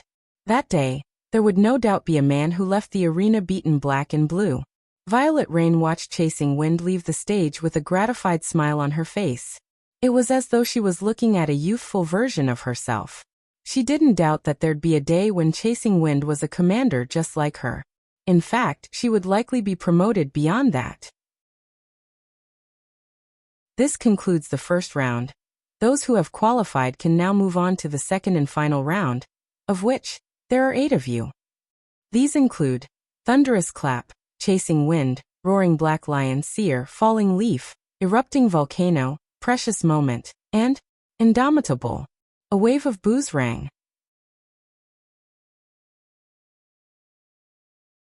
Chapter 134. Only one chapter today. I was kidnapped away for birthday-related matters. So this is all there is. The smile on Violet Rain's face grew brighter and brighter. It was finally time for this farce to come to an end. Now that the second round had come around, there was no longer any words to hide behind. A devious light flashed in her watery eyes as she turned on the voice projection system, once more having gotten her fill out of the crowd's boos. I will now explain the rules for the second round as I did for the first. One of the male commanders by Violet Rain's side had a weird expression hearing these words. They were supposed to share hosting duties, so it was meant to be his turn to explain things. They had done this a couple times before already, so Violet Rain should be familiar with the process. Whatever. The rules for the second round have always been the same anyway. It doesn't need to be me. However, he had only barely finished thinking this when he was suddenly stunned by the next words he heard. The second round this time will be a seeded elimination tournament where your performance from the first round will be taken into account. You will be split into seeds 1 through 8. The first battle will be between seed 7 and 8. The winner of the battle will go on to challenge seed 6, while the winner of that will go on to challenge seed 5. So on and so forth. In the end, whichever seed remains standing will be allowed to challenge the best performer from the first round. After being stunned a while, the 2 male commanders looked toward each other and smiled bitterly. Even if they were beaten to death, they wouldn't believe that this wasn't targeting a certain person. But since Violet Rain hadn't done anything too outrageous, they really couldn't say anything. Plus, it wasn't like they could make her retract the rules she had already said, right? They had already lost face once today after readmitting Lionel. The second round was indeed usually an elimination tournament. But it was a normal one in which everyone battled at once. 8 would become 4, then 2, then eventually 1. This modification of Violet Rain's was appearing for the first time in the history of the gathering. Unfortunately, since this was only the third gathering, no one picked up on the oddity. They only felt that the rules had changed, but they didn't think there was anything wrong with it. Like this, Violet Rain got away with it. Plus, even if things weren't like this, would the crowd really turn against Violet Rain for the sake of Lionel? If anything, they would give her their full support for dealing with the shameless man who dared to call himself Indomitable. As for the man who was being targeted himself, he wasn't even aware. Lionel hadn't taken part in the other gatherings, so how could he know what was normal, and what wasn't when even the fanatics in the crowd didn't? Violet Rain's smile grew as she continued. The bottom of the rankings will be decided by who lasted for the longest after crossing the minimum 10-minute requirements. As for those who had the ability to kill the 1 or more invalids, they will be even above that. Those at the very top will be decided by whoever defeated the 5 invalids the quickest. Like this, the seeds are as followed. First seed, Chasing Wind. Second seed, Thunderous Clap. Third seed, Roaring Black Lion. Fourth seed, Erupting Volcano. Fifth seed, Falling Leaf. Sixth seed, Precious Moment. Seventh seed, Seer. And the 8th seed, Indomitable. The crowd was silent for a moment before cheers erupted once more. Ha! Serves him right. Good luck going through our gauntlet of geniuses, Indomitable. Indomitable? More like Indomitable. That was lame. Another fight broke out in the crowd. Violet Rain allowed the crowd to get rowdy to their heart's content before continuing. Once again, I will reiterate the rules and regulations. First, anyone who kills their opponent will be subject to judgment by military law. This is a time of war, remember that. your sentence wouldn't be anything lighter than the death penalty. Second, only weapons from the racks provided can be used. She took her time to emphasize the word only, and for good reason. Those weapons are all of the C grade, and can ensure fairness. Third, if I stop the battle for any reason, anyone who fails to obey in a timely fashion will once again be subject to military law. Disobeying the command of a superior officer is worth at least a demerit. This time, Lionel made it a point to listen to the rules, so that he wouldn't make a mistake again. But when he heard that the weapons of the rack were of the C grade to ensure fairness, he had a weird expression, though no one could see it behind his mask. His otlotl and darts were treasures from he received after clearing the Mayan tomb zone. They were C grade treasures. So why was he disqualified? Toward this, Lionel could only scratch the back of his head and shrug his shoulders. It didn't seem to matter anymore. After all, she had said that only weapons of the rack could be used, not that only weapons at the C grade could be used. Though the difference was minor in a large sense, Lionel couldn't complain about it. Oh, I guess since these are the rules, I should go up now. Lionel stood and inadvertently yawned again. Toward this, he could only shake his head helplessly. He was truly too tired. It wasn't like he was doing it on purpose. Violet Rain's expression darkened. This boy should be very clear that she was targeting him now. Yet he actually dared to be so carefree. First battle. 8th seed Indomitable versus 7th seed Seer. She said stiffly. Lionel made it to the stage first, only to find a young man walking toward him. He had a scrawny build, and a singular closed eye was painted on the forehead of his mask. In his hand, Seer held an odd short staff with a bulbous head. Compared to the gazes of raging hatred Lionel had gotten used to seeing, Seer's eyes were calm and tranquil. His brows only barely furrowed when he saw that Lionel not only yawned, but also wasn't holding a weapon. Begin.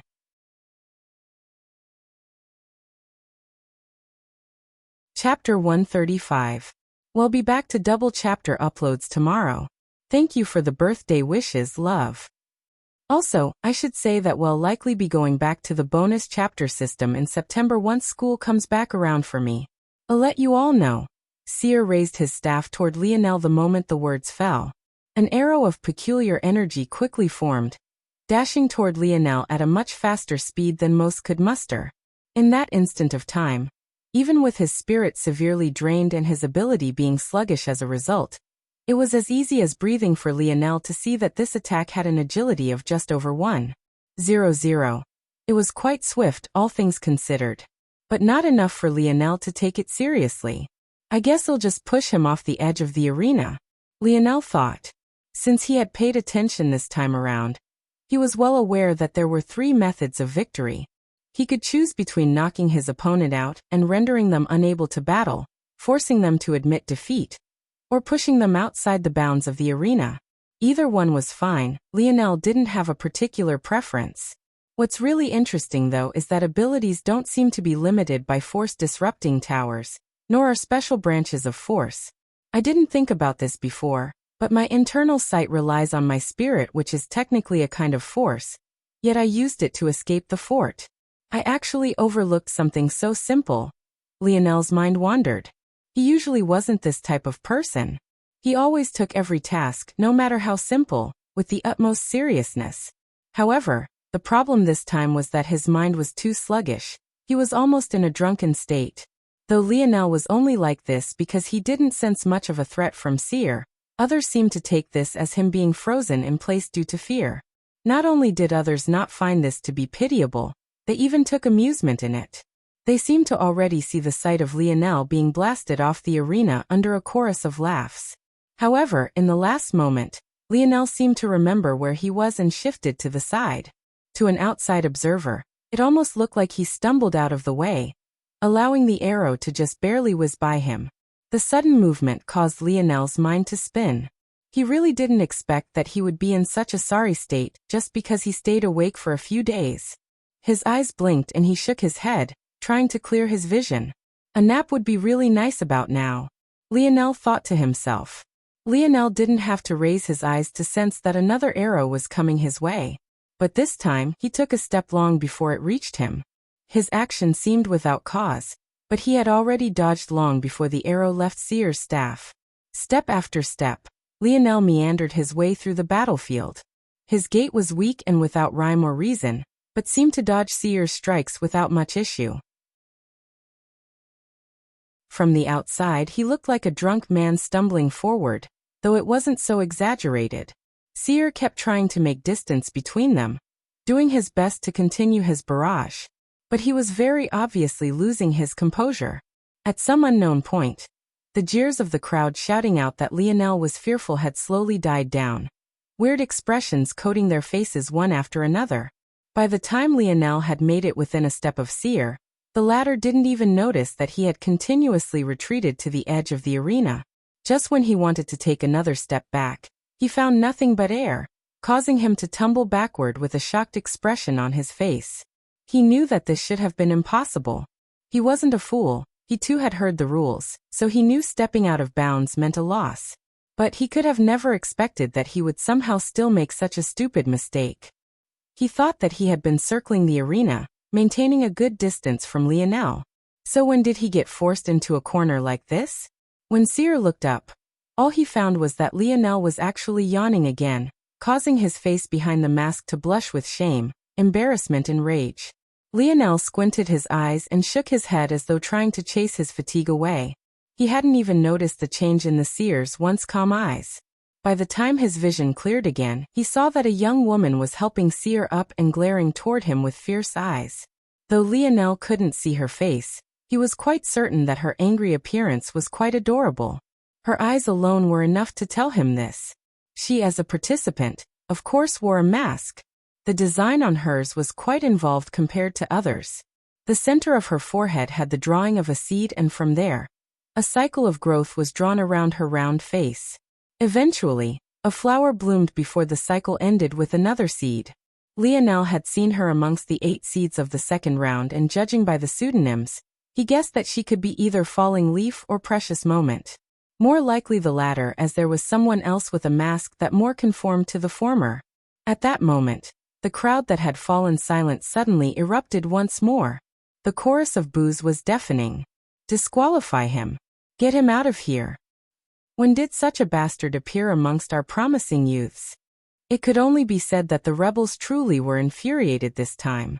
It was one thing for Lionel to defeat his opponent, but his act of looking down from the stage, and even yawning after Seer had already lost, was simply too much.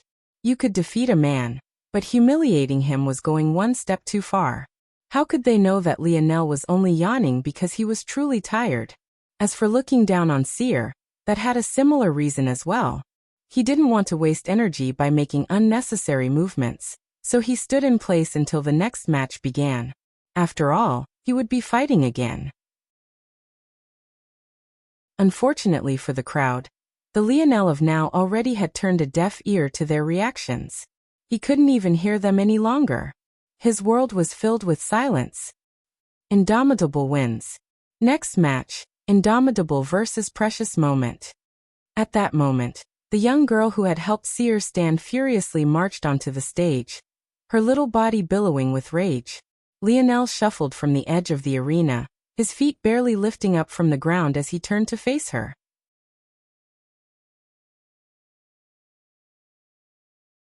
Chapter 136. Lionel really didn't have the mind to think about why yet another person was angry toward him. His half-closed eyes sized up the petite little girl. Truthfully, he didn't have much of a reaction toward women who weren't his Aina. It could even be said that his personality around Aina was skewed as a result of this. Usually, he was rather detached from most things, even if he had an amiable smile on. Seeing this petite girl before him, others might have had thoughts of going easy on her. But Lionel didn't spare such a thoughts toward this at all. Rather, just like with his last opponent, he was thinking of how to defeat this woman as easily and quickly as possible. Go on, Precious Moment, teach him a lesson. Show the bastard what a real promising youth looks like. Violet Rain watched all of this from the overseer's box, a gloomy expression on her face. She found that there was most definitely something wrong with Lionel's battle with Seer. However, all thought she had of analyzing the battle flew away when she saw Lionel yawn. At this point, Even the male commanders by her side couldn't help but frown. They too believed that Lionel had gone too far. Old Hutch laughed uproariously when he saw this scene. Since Lionel had been in his home the whole time, he of course knew why Lionel was constantly yawning. The reason he had been able to get Lionel's recording in the first place was because his home was covered in cameras and various security devices, so he was aware that Lionel had stood in the same place without moving for a whole 5 days.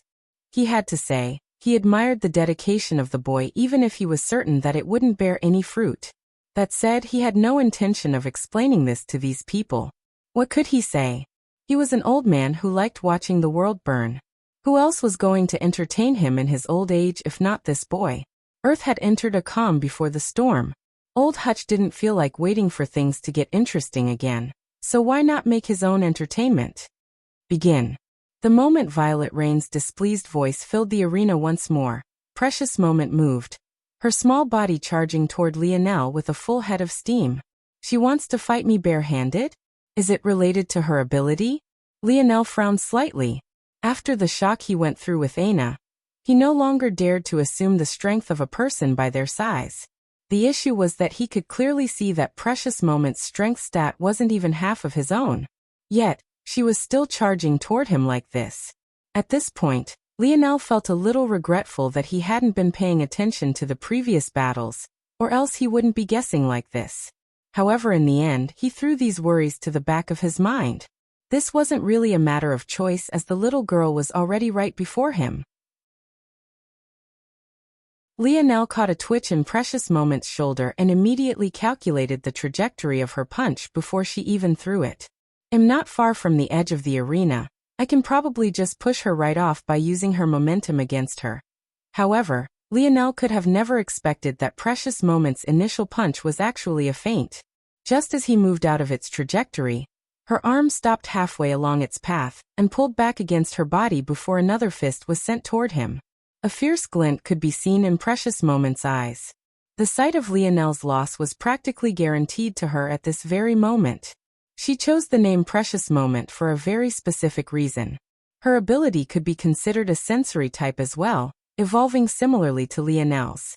She could read the cause and effect of events to predict what would happen next.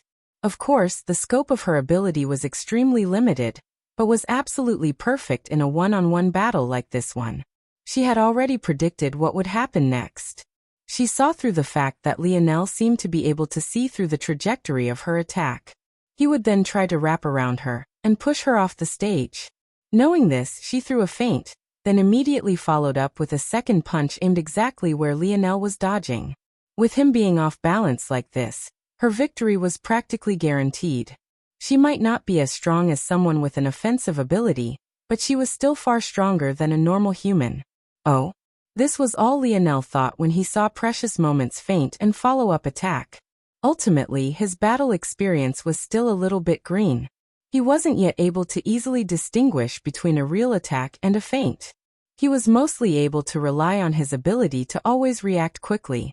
That said, Precious Moment was still underestimating him a bit too much. Her ability only worked when her enemy was within a certain physical limit. If they were beyond this, it simply didn't matter how much she could predict if she was unable to react.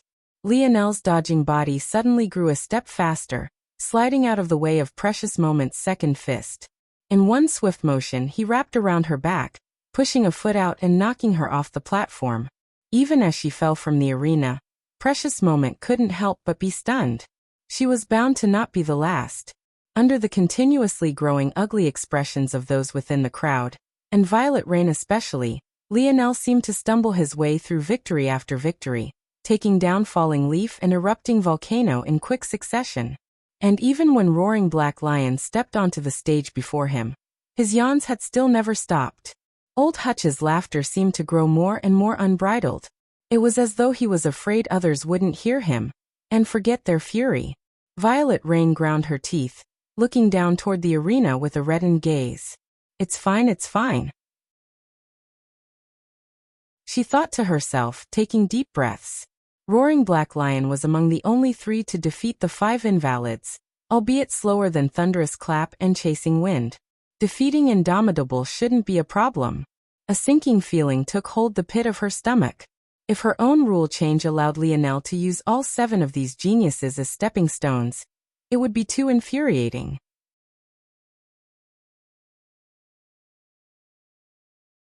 Chapter 137. You're really good at pissing everyone off. These were the first words Roaring Black Lion spoke. He stood tall with his arms crossed over his broad chest. Lionel smiled bitterly. Would you believe me if I said it wasn't on purpose? Roaring Black Lion looked him up and down as though trying to decide whether or not Lionel was telling the truth. When he had spoken to Lionel previously, he hadn't gotten the vibe that he was an arrogant man. In fact, back then he had half expected Lionel to sneer at his words from back then and tell him to screw off. He had been hoping for that result so that he would have an excuse to teach him a lesson, but things didn't end up working out like that. After that, he felt that Lionel kept giving him a weird feeling. It was an odd gravity that made others want to pay attention to him. And this pull was even stronger than Thunderous Clap, who was a well-known leader amongst the promising youths. However, that feeling was completely contradictory to the hatred Lionel was garnering. Would a leader who could surpass even Thunderous Clap in charisma be so hated? Another person might have thrown this thought to the back of their minds as soon as they had it. But Roaring Black Lion was a man who relied heavily on his instinct. This became even more so after awakening his ability. Not only did he smell the faint scent of death on Lionel, he could even tell that many of the things that happened today weren't exactly as they seemed. Suddenly, Roaring Black Lion began to laugh as the crowd booed toward Lionel's response. How could they believe that all of this had been a coincidence? Since they couldn't turn their rage to hutch, who else could face their anger if not Lionel? They felt stifled watching Lionel win battle after battle. Now they were pinning all of their hopes on Roaring Black Lion's shoulders. I want to see your strength. The roar of the promising youth's voice was several times louder than Thunderous Clap's. In that moment, his body began to expand, the clothing on him expanding along with him as though it was specially designed for this moment. Black fur erupted across his body as his hair sprouted, becoming a mane that pushed against his mask. His mask was removed by him. What was left wasn't the face of a human, but rather a fiendish lion with eyes deeper than a black abyss. Roaring Black Lion had grown to almost 2.5 meters tall. He still stood on 2 legs and seemed to be a humanoid beast of sorts, but the power in his limbs put any full beast to shame. There it is. Roaring Black Lion's transformation. The crowd was seething with excitement. Roaring Black Lion hadn't used his ability during the first round, so this was the first time they had seen it today. How could they not be excited? It was said that he was twice as powerful in this state. Lionel's eyes narrowed slightly seeing such a scene. Roaring Black Lion, strength 271, speed 212, agility 1. 97, coordination 1. 92, stamina 2. 83, reactions 2. 73, spirit 003, force. The crowd completely regained their liveliness when Roaring Black Lion brandished his claws. He raised his head into the skies and billowed with all his might. Roar! The arena quaked. In that moment, the roar drowned out even the crowd themselves. That wasn't a simple roar. Lionel's frown deepened. He felt that his blood and his muscles cramped upon hearing that roar. It actually had the effect of demoralizing him and weakening his strength. All of this suddenly made sense. Roaring Black Lion likely had an ability with great evolution potential. A normal strength-enhancing ability wouldn't allow him to rank amongst the top promising youths even though the strength boost from his transformation was so obscene. Lionel regained his calm. Taking a step to the side, he calmly walked to the edge of the arena. Haha! Is he going to quit? There wasn't just one person in the crowd who believed this. Even Violet Rain's gloomy expression loosened up a bit, as she sighed a breath of relief. Unfortunately for her, though, this feeling didn't last for long. Lionel walked to the weapon rack and scanned it for a moment before pulling out a plain black rod. It wasn't that he didn't want to take a spear, but if he did and the ring on his finger didn't acknowledge it, it would crumble to dust. So using a rod was his only choice. Plus, he had a good impression of Roaring Black Lion. At the very least, he was far more pleasing to the eye compared to the others that were here. In that case, he had no intention of harming him. A rod? Isn't that Thunderous Clap's weapon of choice? Indomitable uses a rod as well? Lionel sluggishly yawned once more, walking back to face the beast that now stood over half a meter taller than him. He stopped 10 meters from roaring Black Lion, his eyes tired but tranquil. Silence fell over the arena for a moment. Begin. Roaring Black Lion lashed out immediately, not pausing even for a moment. His claws left streaks in the air. If it wasn't for the ban on killing, they would have been fully extended. However, for the sake of the rules, he attacked with his palm. Yet, even with this being the case, his silvery claws twinkled beneath the arena lights, contrasting his ferocious appearance with something quite dazzling and beautiful. Lionel didn't move at all. A palm almost as large as his chest descended toward his tired figure. It seemed for a moment that there would be no suspense to the battle at all. It was even to the point where roaring Black Lion's massive figure seemed to enshroud him completely. Just when it seemed Lionel would be sent flying, he suddenly moved. No one could tell what happened. In one moment, Lionel was standing in place. In the next, a blinding light had covered him from head to toe. He seemed to vanish in place, and by the time he could be seen by the crowd once again, the butt of his rod had landed on roaring Black Lion's broad chest. Bang! The loose fabric of Lionel's sweatpants fluttered wildly beneath the air pressure of his own speed as roaring Black Lion was sent flying. Almost like a streaking meteor, he left a black arc in the air, crashing outside the arena and skidding along the ground in a sorry state. Silence. At that moment, Old Hutch, who had been leisurely enjoying his pizza, stood up violently, leaping to the windows of the overseer's box as though he couldn't believe what he had just seen. Lionel calmly picked up the mask roaring Black Lion had tossed aside, throwing it toward his collapsed figure just as the latter's ability dissolved. The mask left a trail in the air, landing just well enough to cover the youth's face.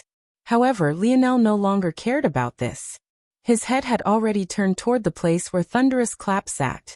Hurry up. These were the only 2 words he spoke.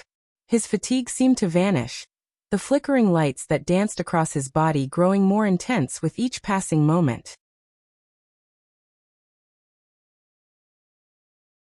Chapter 138, Off. Silence. No, that wasn't entirely correct. There was indeed one sound remaining in the now quiet arena. On first inspection, it was a bit like breathing that hitched every so often. However, after a moment, it became clear that it was light snoring. Someone was actually sleeping. In fact, all of the people in the arena couldn't help but look between this sleeping young man and his recently decimated opponent. On the ground, laying right beside roaring Black Lion, Thunderous Clap lay weakly, coughing up several mouthfuls of blood. As for the culprit who put him in this state, he was sleeping like a baby without a scratch on him, having collapsed under his own fatigue. The scenes of what just happened continuously replayed in Thunderous Clap's head. That man told him to hurry up and get onto the arena. As he had his own pride, he obviously obliged, believing that, even after watching the fashion in which roaring Black Lion lost, he could still win. However, all he saw was a flash of gold. Then he felt a sharp pain on his chest. And before he realized what happened, he was lying on his back, nursing several shattered ribs. In the overseer's box, Violet Rain's expression was solemn. One would expect her to be enraged, but this wasn't the emotion she had at this moment now at all. All she felt was astonishment. But her astonishment couldn't match up to Hutch's at all. This was because while everyone was shocked that Lionel managed to defeat roaring Black Lion and Thunderous Clap, both in a single blow, he was shocked due to that radiant energy that was coming from him. There was something about that energy that was extremely similar to his blade force, but it wasn't exactly like that either. It was somehow different but the same at once. He didn't need to think more about it, understand. Lionel had comprehended a force-strengthening deviation. But it wasn't spear force. It was something else entirely, something that even seemed somewhat more formidable. In the stands, Damien, the lady he called Vixen, and the others were also shocked. They had been here from the very beginning, but they had remained silent the whole time. They were among the few who knew that Indomitable was Lionel. But did they dare to step out and defend him? Not to mention the fact the commentary of the crowd had been fairly benign.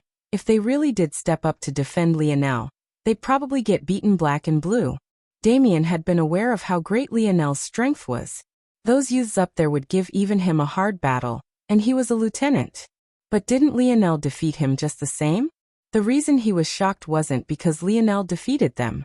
It was because he had done so with just a single strike. Didn't that mean that Lionel could defeat him with a single strike too? So many eyes had landed upon Lionel, yet he continued to sleep without a care in the world. It was as though the hard arena ground had become the softest of beds. What a brat! Hutch sighed and made his way down to the arena. Before the eyes of everyone, he reached down, grabbed Lionel, and swung him over his shoulder as though he was carrying a sack of potatoes. If Lionel was awake, he might have had the presence of mind to get angry about this, but he was clearly in a state where he could sleep in just about any condition. Thunderous Clap's gaze of shame and anger landed on Lionel. But even if the latter was awake and willing to fight him again, he could hardly move an inch. Just breathing racked his body with pain far more severe than anything he had ever experienced before. Thinking back to those words he spoke to Lionel, a deep sense of humiliation welled up in his heart. It honestly wasn't his fault that things reached this point. Anyone who saw Lionel's actions without understanding the backstory behind them would think him to be an arrogant bastard. Thunderous Clap had always been a straightforward and by-the-books kind of person, so he wanted to teach Lionel a lesson. He just never imagined that this would actually backfire. The truth was that Lionel had already been reaching his limit after so many battles. He didn't tell Thunderous Clap to hurry up and get on the stage because he was arrogant, but rather because he only had the strength left for one more strike. Lionel couldn't be said to be a confrontational person, but Thunderous Clap's previous words had touched his bottom line. He refused to settle down until he could return the latter's words back to him. After the deed was done, Lionel directly fell asleep. Due to this, everyone knew that Chasing Wind would be named first among the promising youths, but there was no one who congratulated her. They were all aware that the young man who had truly earned the first place was the one they were all watching snore right this very moment. Her expression couldn't help but flicker several times as she watched Hutch haul Lionel away. Just what was that attack he used? Was that related to his ability? How could he be faster than her? These were all the thoughts that swirled around in her mind, and it left her stifled to the point she wanted to shout into the skies. In the minds of the rebels who didn't know Lionel's true character, the villain had won today. Indomitable had stamped down on their pride, all while yawning the whole way. Then, when he saw they really couldn't relieve his boredom, he directly fell asleep. He completely disregarded them. He didn't care for their emotions, their rage, their heartache. Like an evil mastermind, he played with their emotions and left them in a puddle of their own tears. When Lionel had disappeared off into the distance, Thunderous Clap could no longer hold on, and directly passed out beside Roaring Black Lion. This legend was bound to spread throughout the Slayer Legion, maybe even to the point it would reach the ears of the Empire.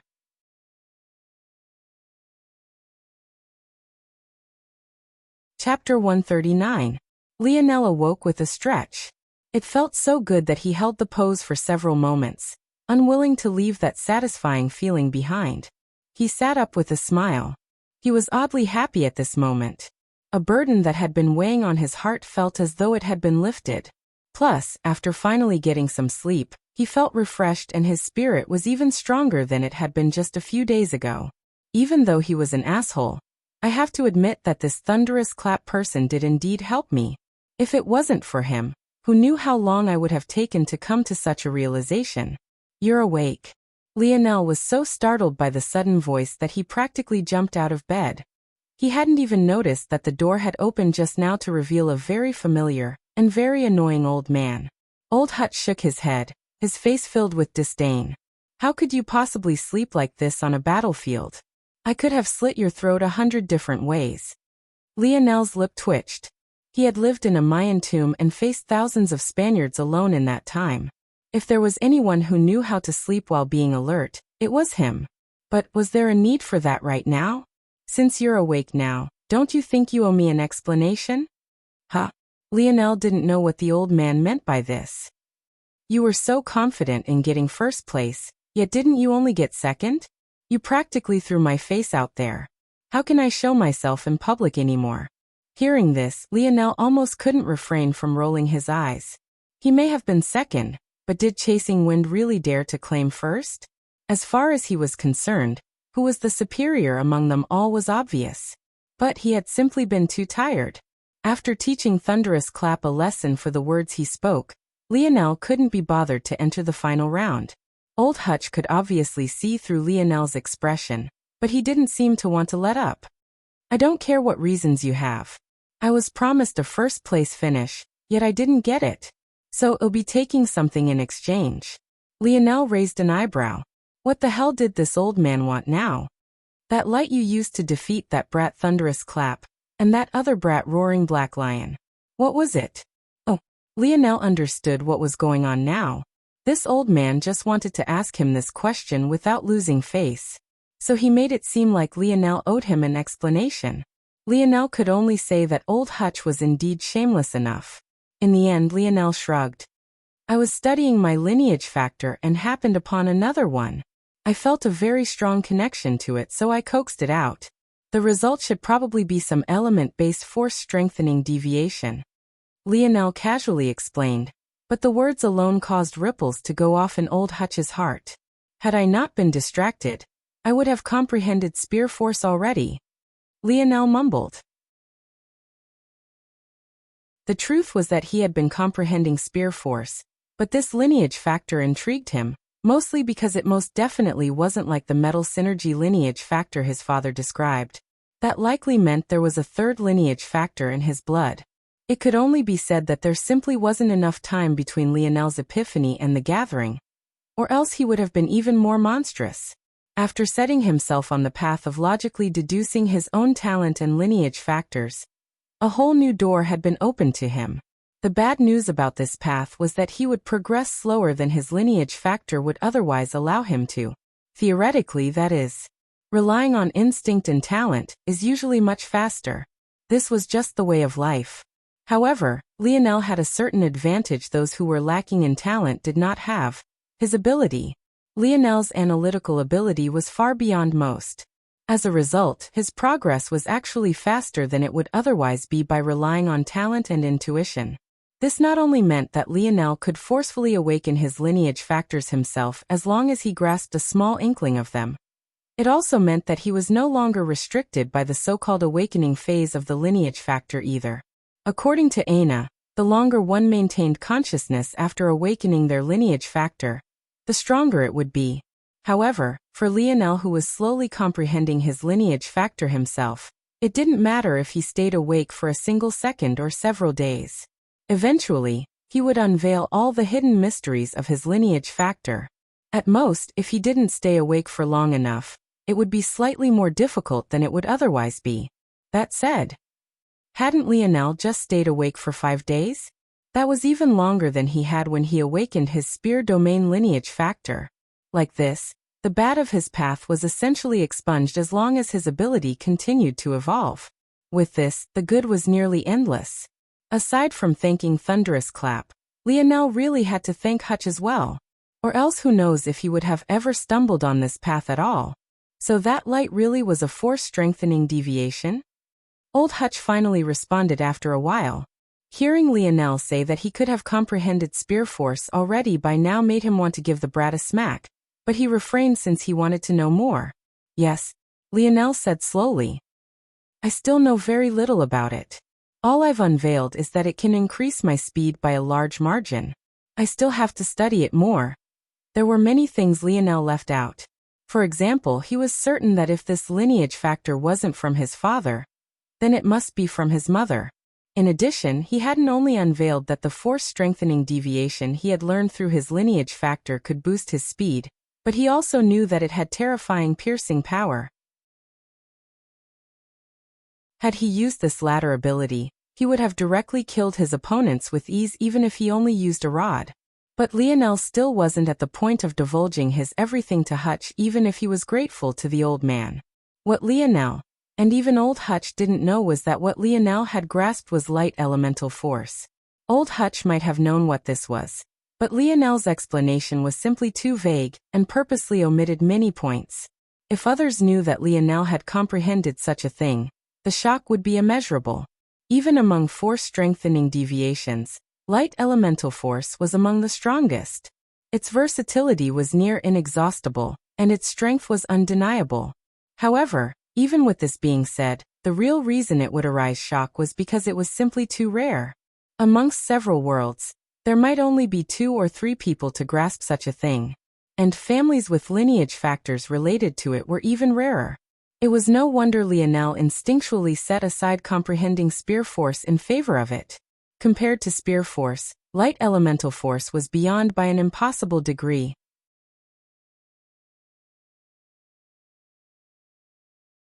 Chapter 140. Is this why you came here, old Hutch? In truth, Lionel was more interested in this old man leaving him alone. Not only did he want to comprehend spear force, but he also had many other things to do. He really hoped that Damien hadn't left by now, or else he had no idea how he would get back to Royal Blue Province. Not exactly, old Hutch said after a moment. There's a hunt that was planned to take place for the first time this year. It's a great training ground for you little brats. Not interested, Lionel responded without hesitation. What a joke, he had already wasted so much time here. Every day he spent on Earth was another day that passed in terrain. In fact, for all he knew, time was dilated across worlds as well, just like they were in zones. He had no way of knowing until he went there. He had no idea why Hutch was trying to get him to participate in these meaningless activities, but he truly was not interested. Even before he comprehended light elemental force, it was unlikely that anyone in his age group could defeat him. But now, it was even more exaggerated.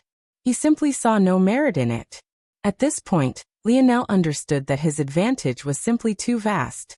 His father was likely from a higher dimensional world, so his body had more talent than those born in a third-grade dimension like this one. It couldn't be helped.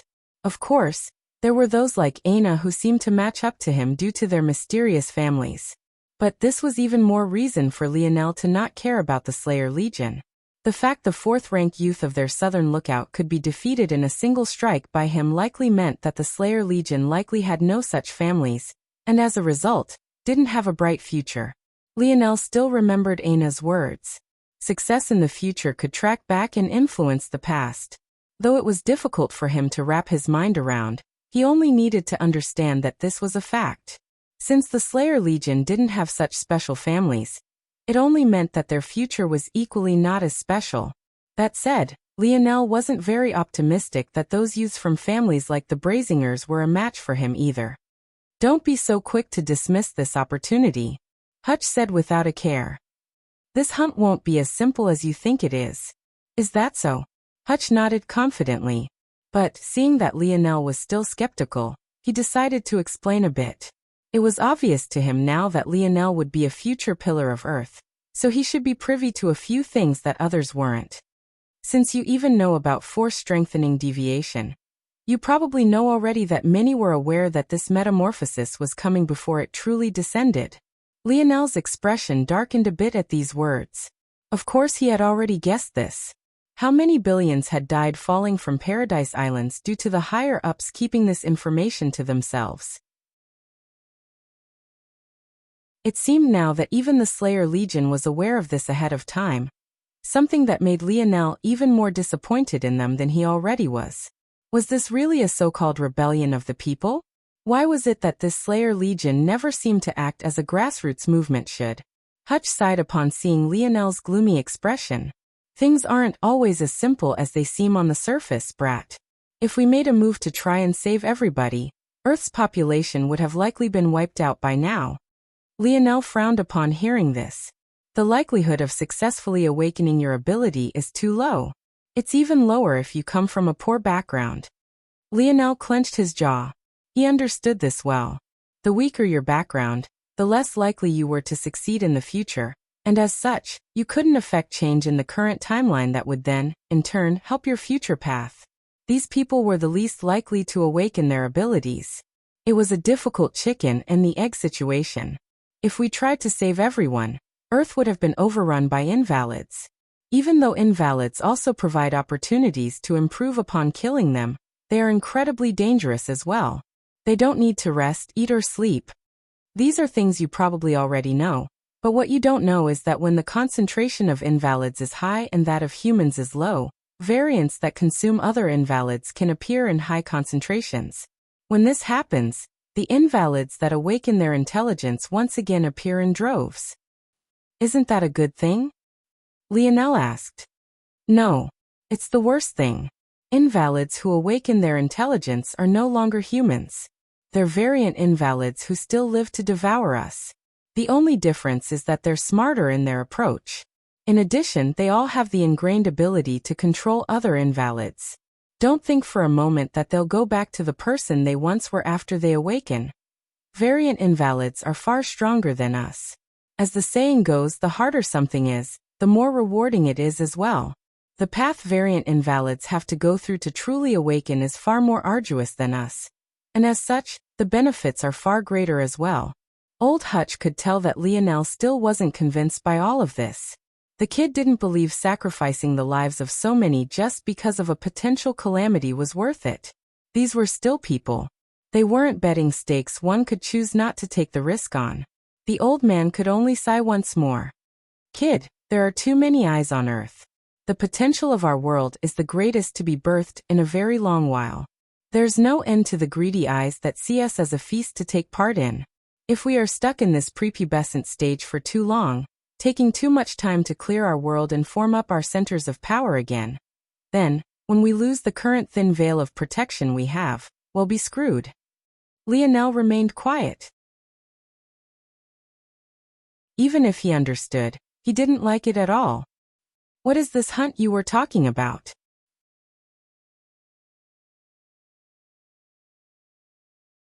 Chapter 141. After a while, the old man left, leaving Lionel to his thoughts. It's interesting, I guess. Lionel didn't expect to be interested in this hunt. But in the end the old man had actually managed to convince him. Plus, it would apparently not interfere with his schedule to go back as Damien, and the others would still be stuck here for a while longer. According to the old man, the hunt had been being planned not just a few years, but decades even. It might not even be an exaggeration to say more than a century, in fact. Project Hunt could be considered to be one of Earth's contingency plans. If Hutch's words were to be believed, it was likely that a similar practice was taken on by the Empire as well. This so-called Project Hunt was an attempt to raise evolved beasts. As Lionel had so unfortunately found out already, humans weren't the only ones who could awaken. The project itself spent years diligently breeding and cross-breeding different species of animals to create incredibly powerful creatures. The hope was that upon the descent of the metamorphosis, these creatures would awaken miraculous abilities that would allow humans to benefit. These beasts would become great natural resources. Their meat would be the best tonic for human warriors, allowing them to progress at much faster speeds. Also, according to Hutch, beasts have much larger ethereal glabellas upon awakening. This is not only due to their larger size in general, but it can also be considered an evolutionary buffer to their intelligence. After all, beasts are innately inferior in this aspect. Those who successfully awaken are thus compensated in this way. The larger ethereal glabellas of beasts are considered to be delicacies that can even improve the speed of evolution of one's ability. They're called beast crystals. Thinking back to the octopus stored in the segmented cube, Lionel suddenly understood why it was that the latter had wanted the former so badly. After all of this, Lionel was even more impressed with exactly where these projects took place. When he asked old Hutch about that, the old man hadn't held back. Apparently, Project Hunt took advantage of the fact that Earth only had one supercontinent and spread the project across several offland islands. Each of these islands had their own unique environment, pushing the evolution of beasts in certain aspects. Now, after so much preparation, it was finally time to reap the rewards of their labor of over 100 years. Lionel wasn't interested in the beasts for the potential boost to his ability. Since his ability had already broken into the realms of the fifth dimension, he doubted that there were any beasts on Earth that could help him improve any further. But old Hutch had let it slip that the closer Earth approached to the end of the metamorphosis, the more striking changes would take place. Soon there would be force crystals forming, and these islands could be ideal hot spots. After all, even if one appeared in the city on the mainland, It wasn't as though Lionel could dig through the layers of dense stone and metals to reach them. These places would be perfect toward helping him fill his segmented cube to the brim to pave a path for his later breakthroughs. Even this, though, wasn't the main reason Lionel's interest had been piqued. After so long, Lionel was finally ready to create his first force craft. In fact, he had already settled on 2 designs. One was a weapon, and the other was an upgrade to a treasure he already had. The second design, the upgrade, was related to his treasure shoes. However, the main point was that the main design around the upgrade was reliant on the suction cups of the octopus. By now his purpose might have been obvious. He wanted to see just what other evolved beasts existed. If there were any that were particularly useful, he might be able to design more useful upgrades. Lionel took a deep breath and finally stood from his bed. A moment later, he had already entered the lab setting of the Segmented Cubes Phase 1. Hey little Tolly! After completing Lesson 3 and learning everything there was to know about the relationship between familiars and their force crafters, Lionel named the little metal spirit Tolliver, a name the little guy seemed to like quite a lot. Lionel smiled lightly, slipping on his protective gloves, and allowing the little metal spirit to excitedly snake across his fingers. For a moment, man and spirit seemed to become one. Lionel's fingers danced and Tolly's body seemed to respond instantaneously, changing its movements along with Lionel's will. A long while later, Lionel finished playing with Tolliver and placed the little guy on the table, turning a serious eye toward the several large pieces of paper laid out before him. After Lionel learned everything there was to learn about Lesson 3, the next touched on force art, and the lesson after that was titled Functional Design. This lesson not only taught him basic concepts of design, but most importantly taught him about drawing blueprints. Lionel had never taken an art class before, nor was he familiar with calligraphy. After all, this was the 25th century, nobody writes anymore. So the first few attempts he made were abysmal. But over time, with how high his coordination stat was, not only did he improve by leaps and bounds, his penmanship could even be said to be quite beautiful. Calligraphy on Earth referred to the writing of characters. In ancient Eastern countries, this was especially important to their culture. However, the West had quite a few practitioners as well. To force crafters, calligraphy referred to the art of drawing force arts. Each branch of force art was a unique language with its own unique quirks. A steady hand and a keen eye was, of course, important for all of this. Thankfully, Lionel's basics were exceptionally robust. Due to the force art he had drawn on the back of his palm, his knowledge of third-dimensional force arts was incredible. So, when he moved on to fourth-dimensional force arts as he was now, the result was him improving at unimaginable speeds. The blueprints before Lionel now were the product of several hours of work. But he still felt like something was missing. It was an intuition that kept nagging at him.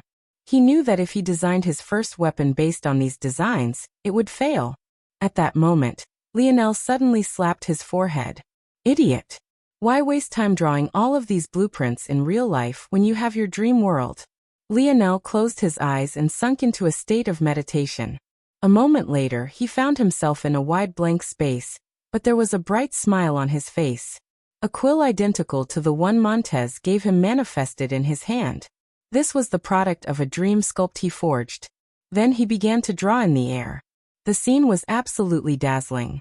The sight of several layers of blueprints being built atop of each other with glistening transparent lines made it almost feel as though Lionel was playing God.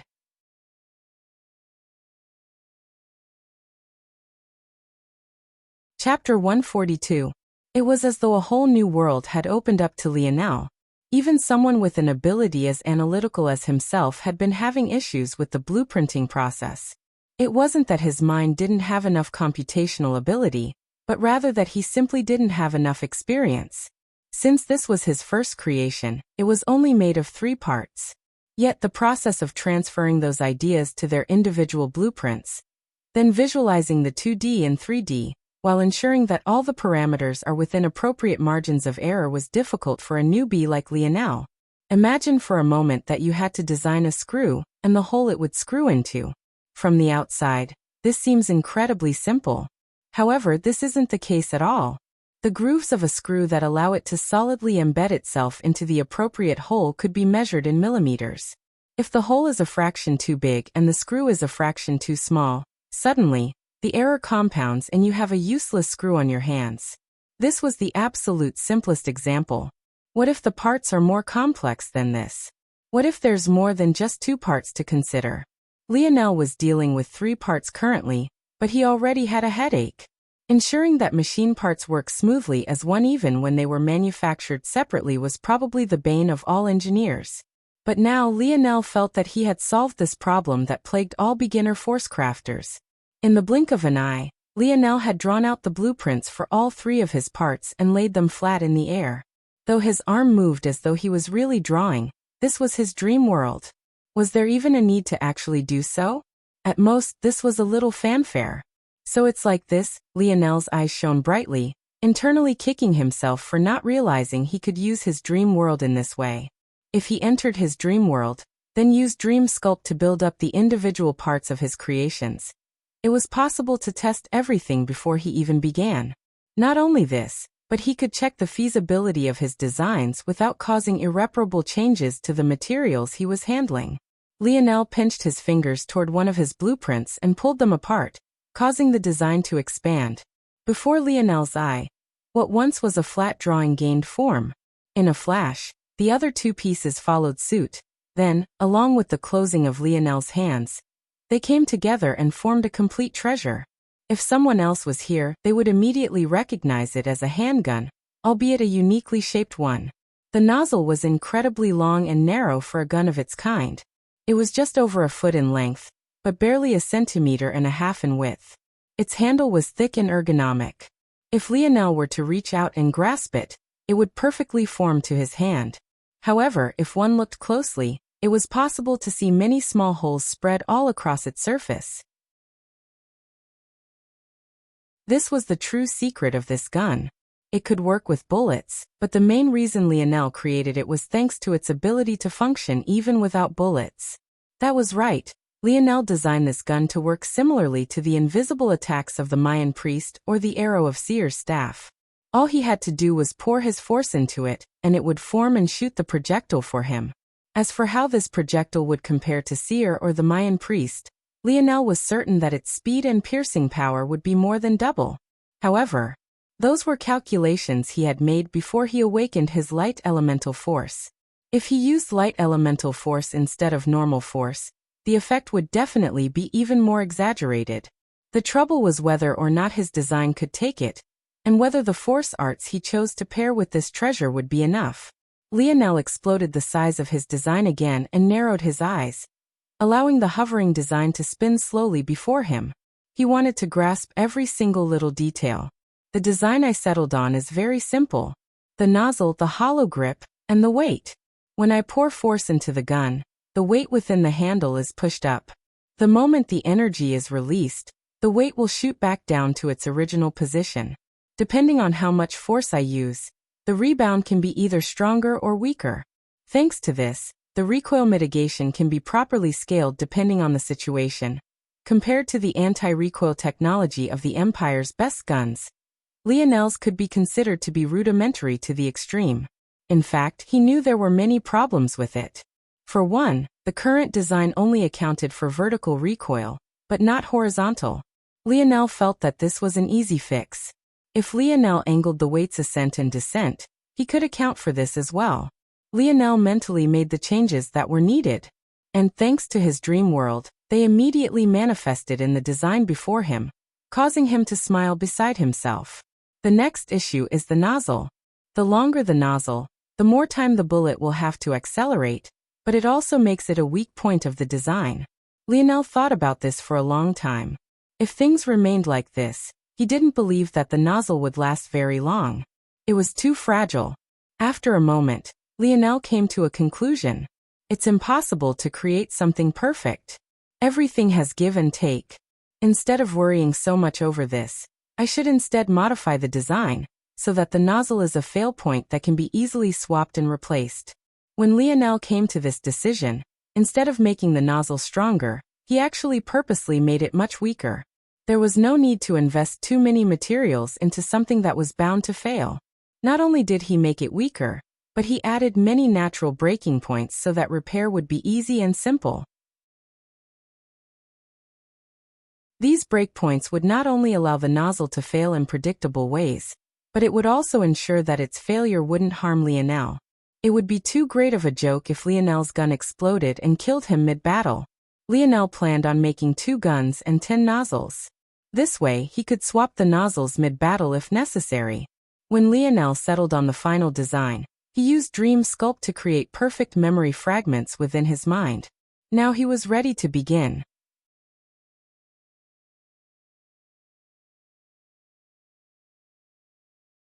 Chapter 143.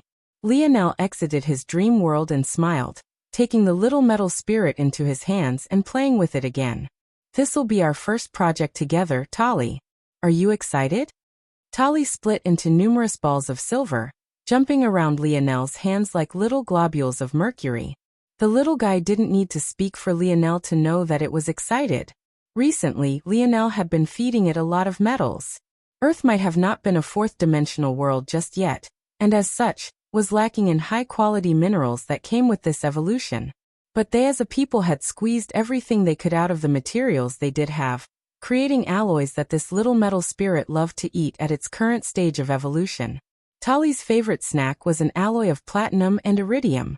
Using it, the little guy had already reached the 5th black tier. Lionel was very careful not to overfeed Tolly though. According to the hazard lesson, doing so could cause overflow. It was a dangerous state spirits could enter where they sought to devour everything. Toward this, Lionel could only shake his head. His father had actually likened the state to a stomach ache. How such a catastrophic event could be as simple as a stomach ache was beyond him. Lionel took a deep breath and went into a state of meditation. This time, however, it wasn't to enter his dream world, but rather to prepare his mind and settle his heart. His father said that the most important thing in a successful crafting was one's state of mind. His oppressive aura unwittingly surged out from him, causing the playful metal spirit to grow silent and solemn. It was easily affected by Lionel's presence, its own will becoming somewhat suppressed. The first step in crafting was exactly this, spirit unity. During the process, Lionel and Tolliver would have to work as one. It was necessary for their thoughts and actions to be one and the same. At that moment, Lionel's dull gaze became bright once more and 2 familiar oars appeared before him. Tolliver separated into 2, coating each one of his palms as he grasped toward the first oar. This unrefined ore was known as Black Herb Oregon. It was part of the herb class of metals. Those of this class were exceptionally good at forming alloys, and had strengthening effects on metals they were melded with due to their special chemical structure. Herb ores were a strategical resource no matter which world one was talking about. They were a foundation piece in almost every treasure in existence, and were key components in treasures that needed to fuse 2 volatile materials. Black herb ore was considered the lowest grade. However, if it was combined with the high-level metal technology of Earth, it was like giving wings to a tiger. Even compared to other pseudo-fourth-dimensional worlds, Earth was incredibly advanced. If strength was strictly compared, Earth was most definitely the strongest such world in the history of the universe. Actually, it wasn't so exaggerated, but Earth was most definitely top 10. Lionel already had a plan in mind, and the sniper rifle he took from Xinghai's corpse would be perfect. It was time to begin the second step, purification. There were many ways to approach purifying a metal. In the world of force crafting, purification wasn't as simple as removing impurities. It was more accurate to say that this was the process of a force crafter treating a material to create a wanted result. Consider steel, for a moment.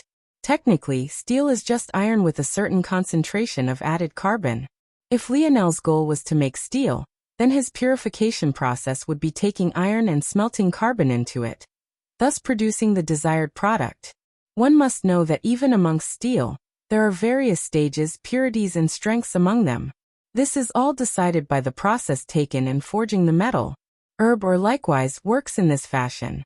Lionel's goal was to temper the black herb ore such that its chemical structure was perfectly suited to the alloys of the sniper rifle.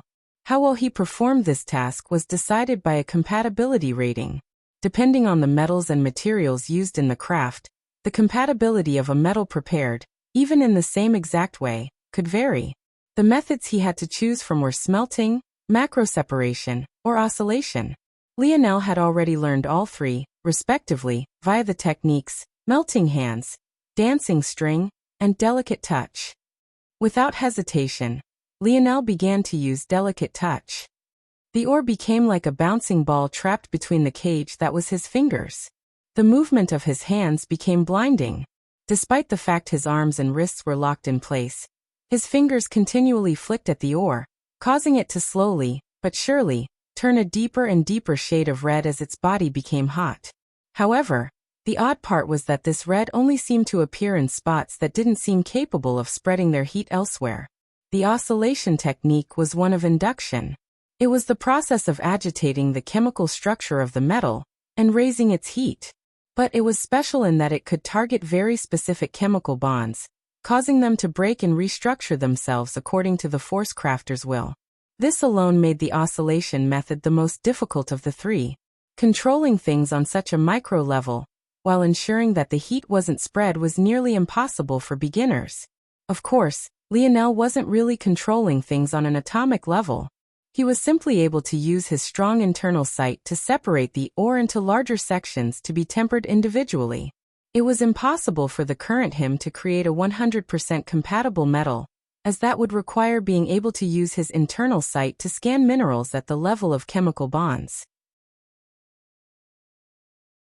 However, about 60% was well within his grasp. If others knew that Lionel was confident in such a thing, it would definitely cause an uproar.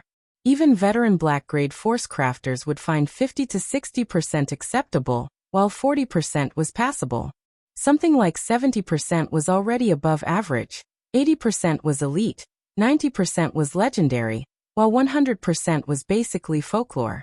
Who could claim to be capable of commanding the trillions of atoms in an ore perfectly? Lionel's force poured from his body and into little Tali without reservation, the rhythmic drumming of his fingers growing faster and faster. Beads of sweat fell from his forehead, but he didn't even take the time to wipe them, his eyes shining brighter and brighter with each passing moment. Dancing string. Lionel's rhythm abruptly changed as Tolliver shot out from his palms, covering the reddened ore. Lionel pinched his fingers on either side of the ore and pulled, elongating the hot ore into a thin line, folding it over itself, and pulling once more. As though he was working a dough, Lionel stretched and folded the metal continuously, his fingers oscillating in a mesmerizing rhythm. Perfect. 67% is better than what I was expecting. Lionel didn't allow himself to bask in his success. He immediately reached toward the sniper rifle he had already separated into its parts the moment the black herb ore was prepared. Compared to the black herb ore, dealing with the pre-processed alloys of the sniper rifle was much easier. The compatibility rating of the herb ore was precisely decided by how well it could meld into these alloys. This meant that the last of Lionel's task was simply to combine the two, and then inscribe his chosen force arts. He could almost see the final product before him, and considering he had practiced many times in his dream world already, was failure even possible?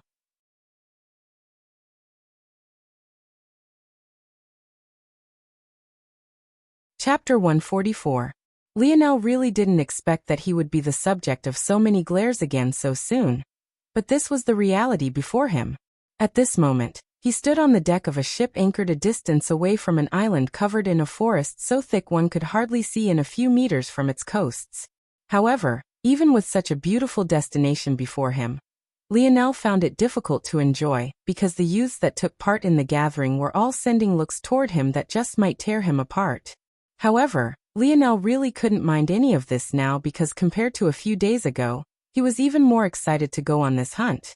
According to what the leading commander of this hunt just said, a commander that just happened to be the very same Violet Rain who oversaw the gathering, this hunt would decide who would gain a quota to enter an SS grade zone.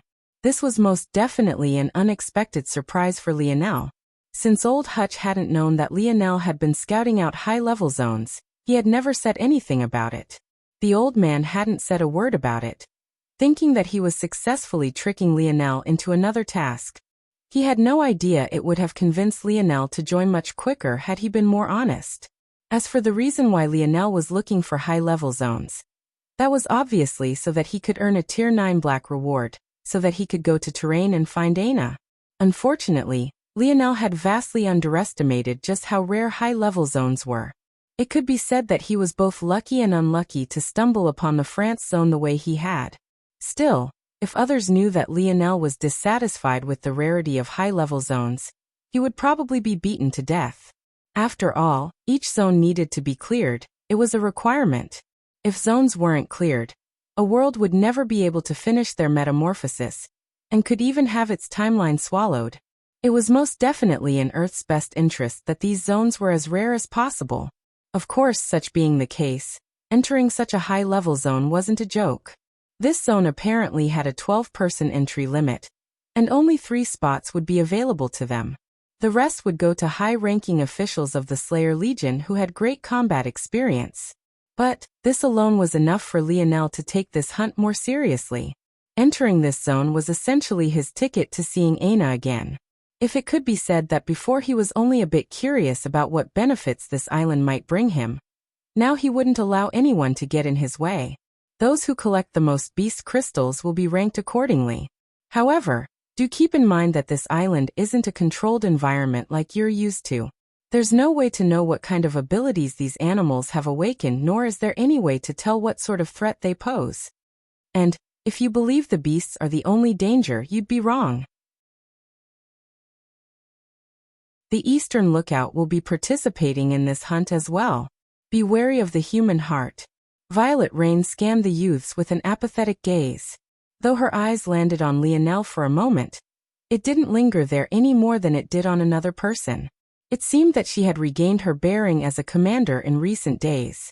At the very least, her one-sided hatred of Lionel wasn't bubbling to the surface anymore. I've said all I've needed to say. You all can go. The youths were stunned. They could go? What was that supposed to mean? They were still hundreds of meters from the island. Even if it was before the metamorphosis, swimming in the ocean like this wasn't exactly the safest thing. Even if one disregarded the potential dangerous creatures, just swimming against the waves alone would sap up their energy. All of this was amplified several times more after the metamorphosis. It was widely accepted that the oceans of Earth were practically a forbidden zone now. If it was already difficult to explore the oceans before, it was at the point now where no one even dared to do so.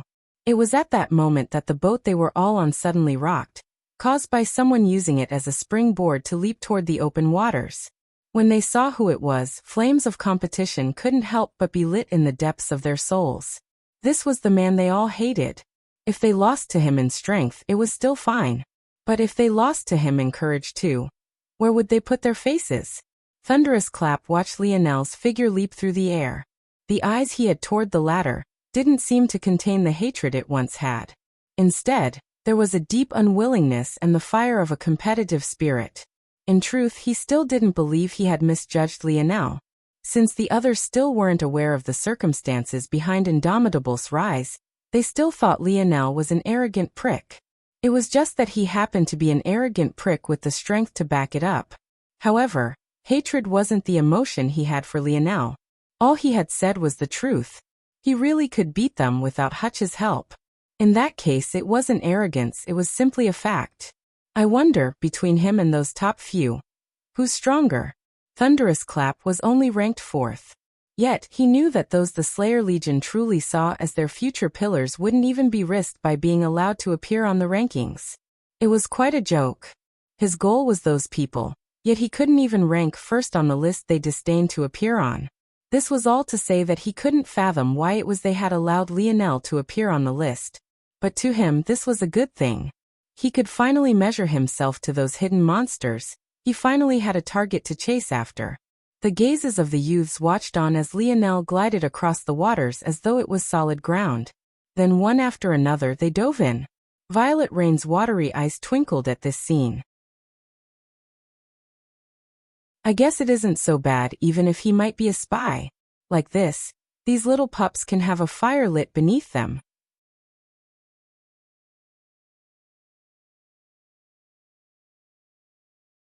Chapter 145. Alright, it seems that this is the limit. At this moment, Lionel crouched on the highest branch of a tree that could support his weight, concealing himself within the dense foliage as he analyzed the gun in his hand. The gun had quite a simple, sleek, silvery black look to it. Its nozzle was especially long and narrow, leaving it heavily weighted toward the handle. But Lionel favored this design very much. Since it was like this, the long nozzle wouldn't influence his shot downward.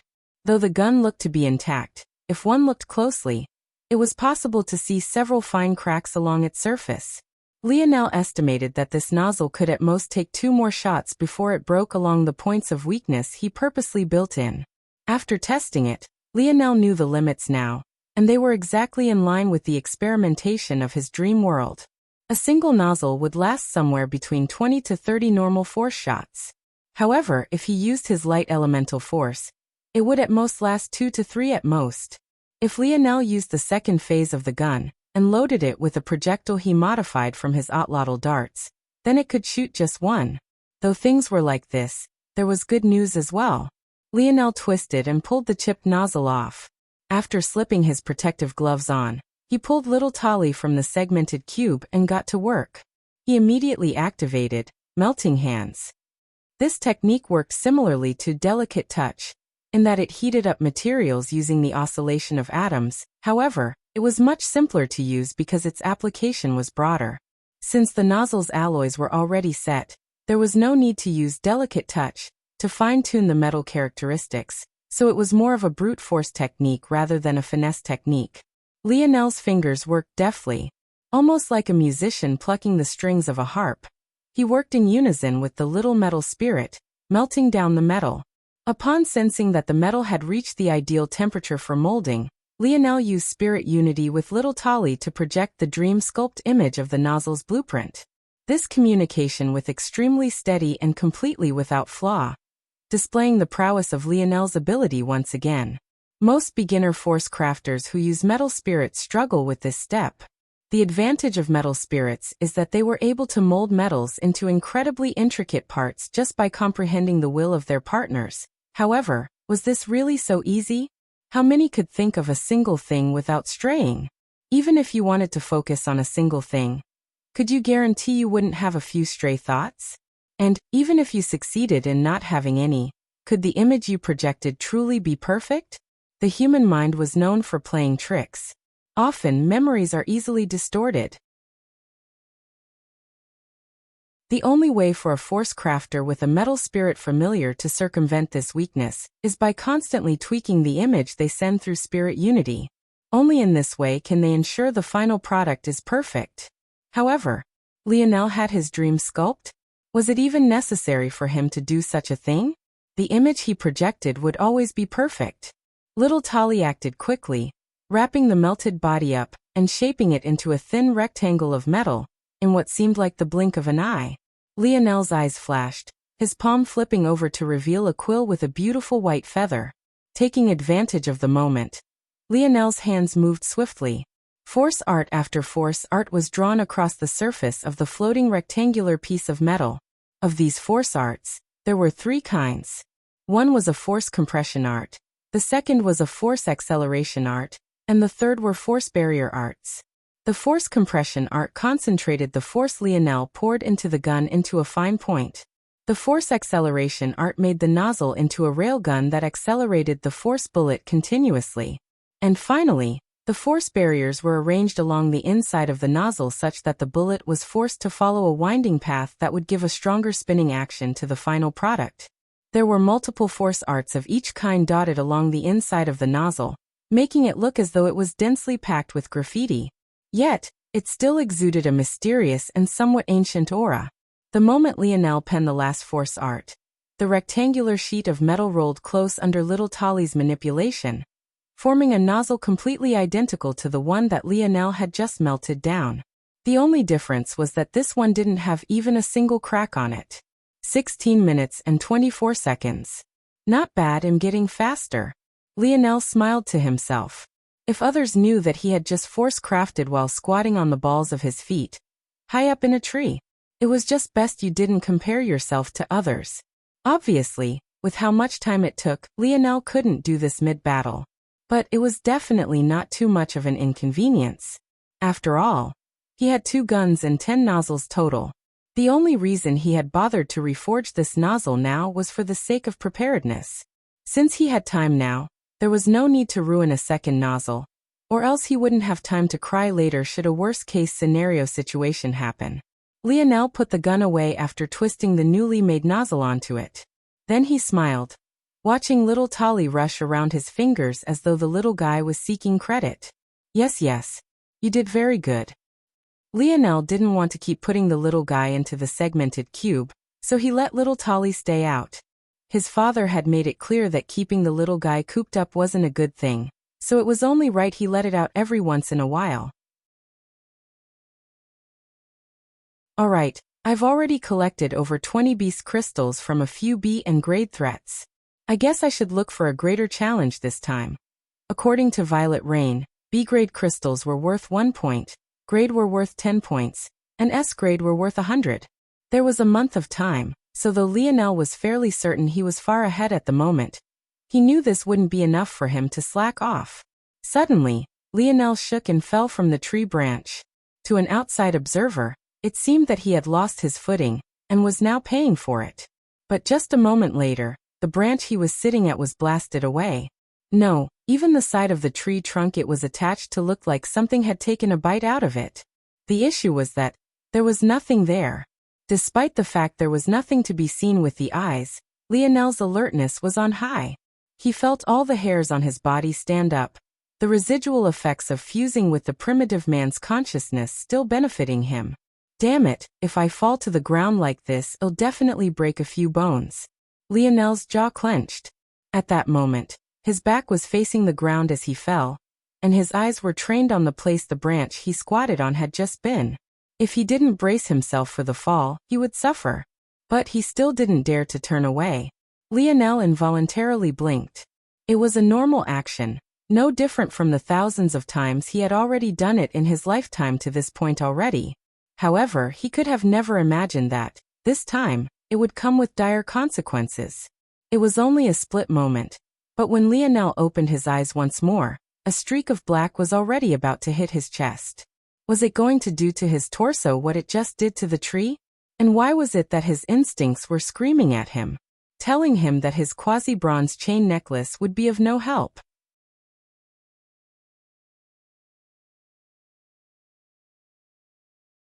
Chapter 146, SS. Lionel's thoughts accelerated.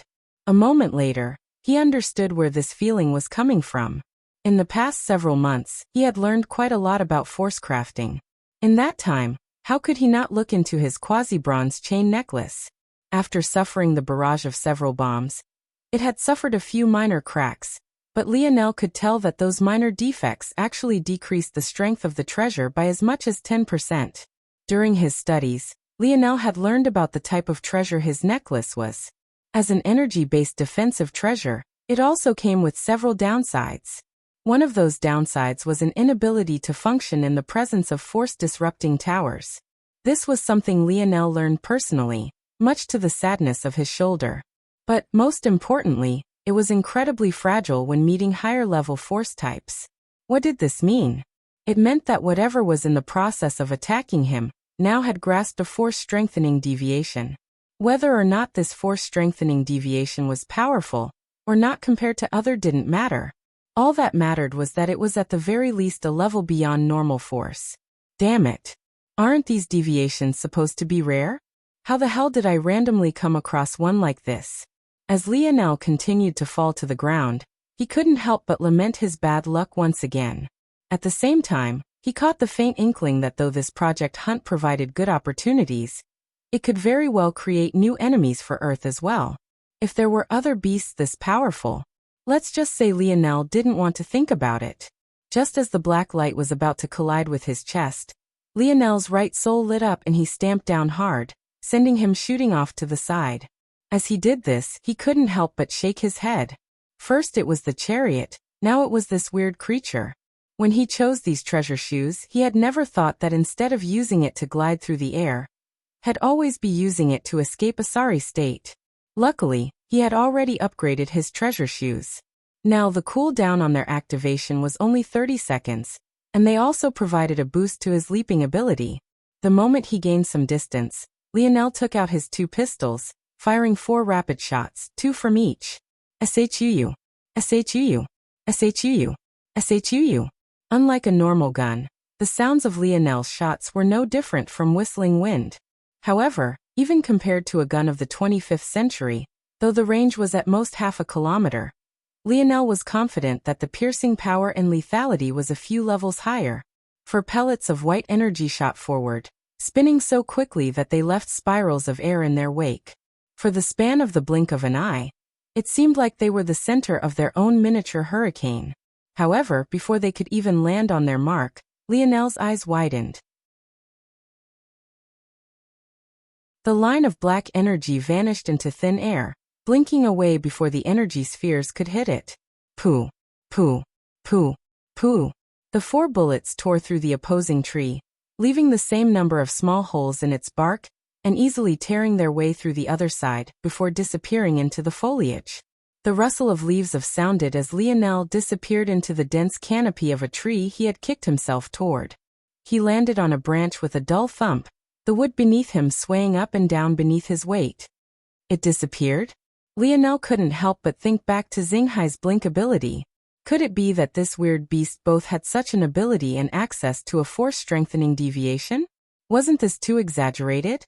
If it had been any other youth who came across this creature, they'd likely already be dead. The greatest trouble was that Lionel's internal sight was seemingly having problems locking onto the target, almost as though it was able to hide from the fluctuations of his soul force. This made this beast 100 times more complicated to deal with. This is at least an SS-grade threat. Lionel silently waited for the beast to strike again. When facing an enemy like this, the worst thing he could probably do would be to move about randomly and allow it a chance to find an opening. It was best he stayed still, raising his awareness to its maximum and keeping his reflexes primed. As Lionel did this, he began to concentrate his internal sight into a smaller radius. This was a technique he learned in force crafting. It was usually used so that a crafter could maintain quality control of their craft by increasing their observational ability, but Lionel now realized that it applied perfectly to combat as well. He never thought there could exist something that could hide from his internal sight, but now he had been taught a lesson. He really had to be ready for anything in this new world order. The sharp range on Lionel's internal sight was continuously compressed by him. It took a toll on his spirit to do this, but he didn't have any other choice. How else could he deal with an enemy he couldn't see? 200 meters became 100. 100 meters became 50. 50 meters became 25. At this point, Lionel had reached his limit, and as much as 5 minutes had already passed. But there was no sign of the beast that had attacked him. Lionel clenched his jaw and continued to wait, not moving even after half an hour had passed. But there was still no sign of the creature. With sweat pouring down his forehead, he had no choice but to release his internal sight, allowing him to gasp deep breaths. He knew by now that the likelihood the creature was still stalking him was low. Was it scared away? Lionel had always heard that animals were more afraid of humans than humans were of them. But he didn't really know if this was true or not. At the very least, it seemed that this beast was gone. Jumping down from the tree, Lionel soon landed on the ground. After taking a look around and realizing that the creature really wasn't going to attack him, he began to approach the center of the island with more caution. Lionel flipped his palm over, causing a silver disc to appear. What force-strengthening deviation did that beast use? Ping replying to Seed, there are fluctuations of dark elemental force in the air. Lionel didn't react much to this, but this was only because he wasn't aware of just how unlucky he was. Dark elemental force was just as rare as light elemental force. Yet he had actually been marked by such an entity. At that moment, on the other side of the island, another ship could be found anchored. A group of youths jumped from its side, swimming toward the shore with ambitious glints in their eyes. However, neither those youths from the eastern lookout, nor the youths that came with Lionel from the southern lookout, was aware that there was a third gathering taking place as well. Nearby a large lake on the island, A gathering of beasts was taking place. Though none of them exchanged words in a human sense, their eyes seemed to tell a different story. From an outsider's perspective, all that could be heard was a series of grunts and growls. However, if one paid close attention and removed themselves from their preconceived notions, these animals seemed to be having a meeting.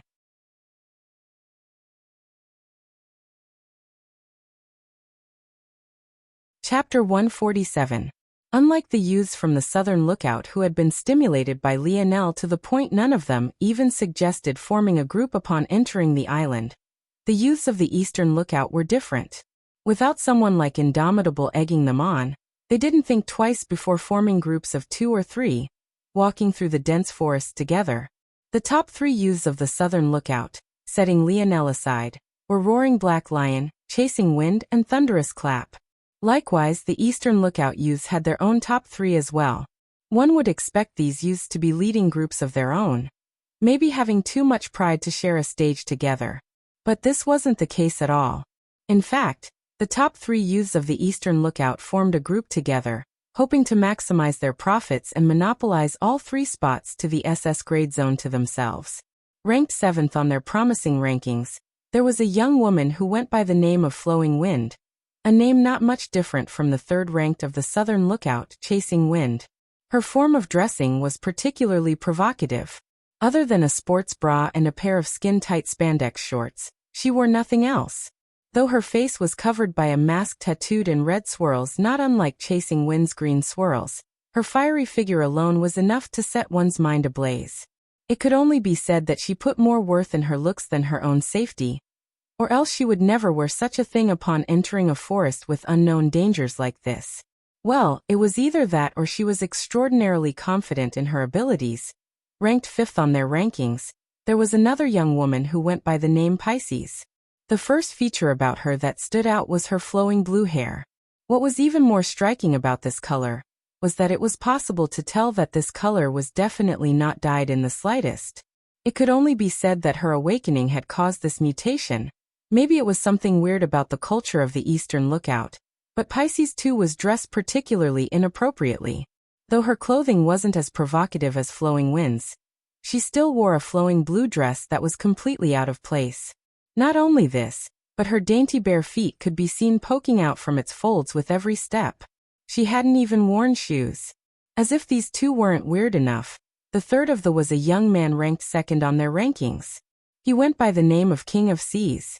He carried around a golden trident that stood a head taller than him. It reflected the rays of the sun, so well that it illuminated the forest despite how few rays made it through the thick canopy above. This alone wasn't enough to raise an eyebrow. The true problem was that he was wearing nothing but a Speedo, revealing his bronze torso and thighs, each portion of which was rippling with muscles. As though this wasn't enough to leave a person speechless, his Speedo seemed to be made out of a brass metal, making it look more like a chastity guard than a piece of clothing. It was impossible to tell whether this young man had done this on purpose or not. It could only be said that this group of 3 was simply too weird. There's something off about this forest. Flowing Wind spoke in a low voice. Though we've already gathered a few beast crystals, it doesn't seem to be as many as we should have. There was definitely something off. According to theory, animals should have the same chance at evolution as humans did. After all, there was no reason for the laws of the universe to favor humans over any other species. It wasn't impossible even for plants and vegetation to evolve. This was all to say that even if humans didn't go out of their way to breed powerful animal subspecies, they would have likely awakened powerful members among each other regardless. If this was taken into account, the beasts they had come across to this point should be far more powerful. But from Flowing Wind's perspective, they seem to be quite normal. Your perspective is just skewed, Pisces said lightly. With the 3 of us here together, how could these animals not be easy to deal with? If you just consider the fact the most we've come across are B and grade threats, this is impressive enough. Maybe. It seemed that Flowing Wind was itching for battle. She was completely unsatisfied with the challenge, and even somewhat regretted forming a team with these 3.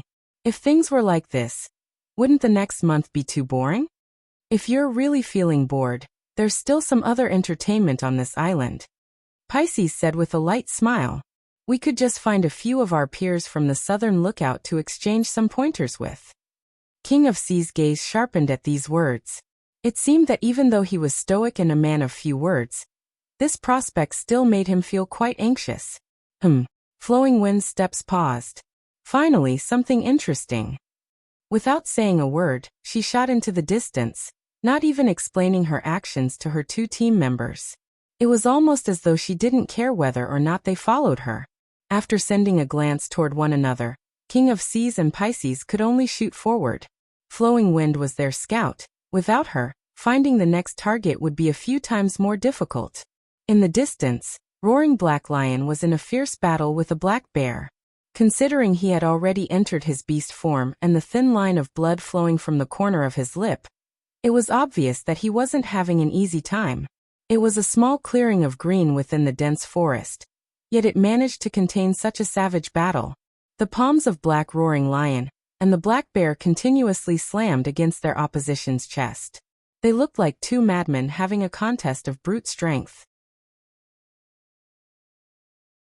If one looked closely, it was possible to see that the immediately vicinity of the black bear seemed to have sunk into the ground as though its great weight was affecting change on a much grander scale. Flowing Wind appeared by the edge of the clearing, her eyes lighting up when she recognized Roaring Black Lion's beast form. Rank 5th on the Southern Lookout rankings. Seems like he'll have a good harvest today.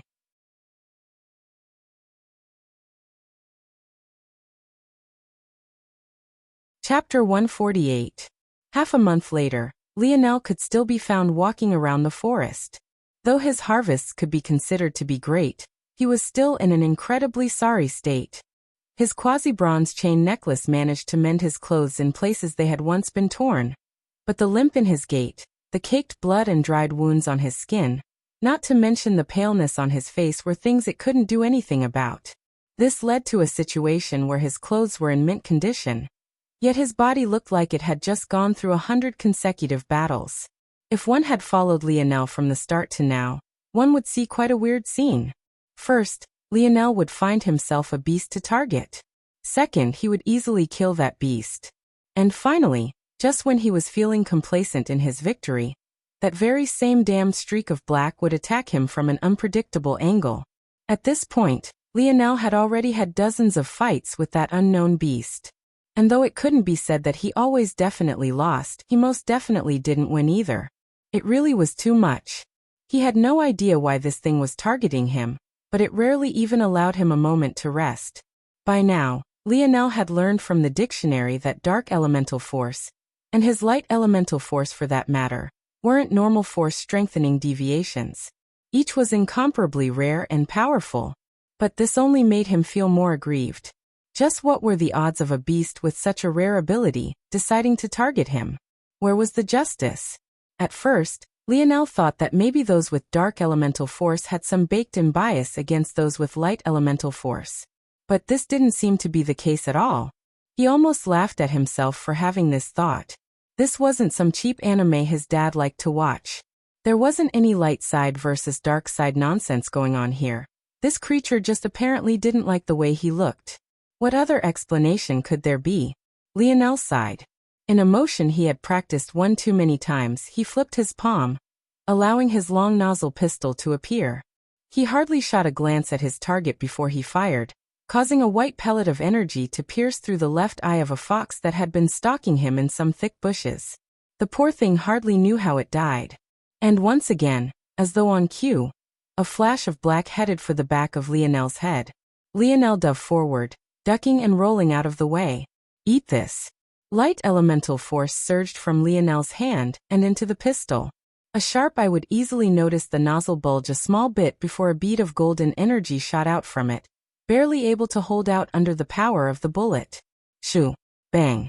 The streak of black dodged once more as usual, but Lionel heard its faint yip that almost sounded like the bark of a small dog.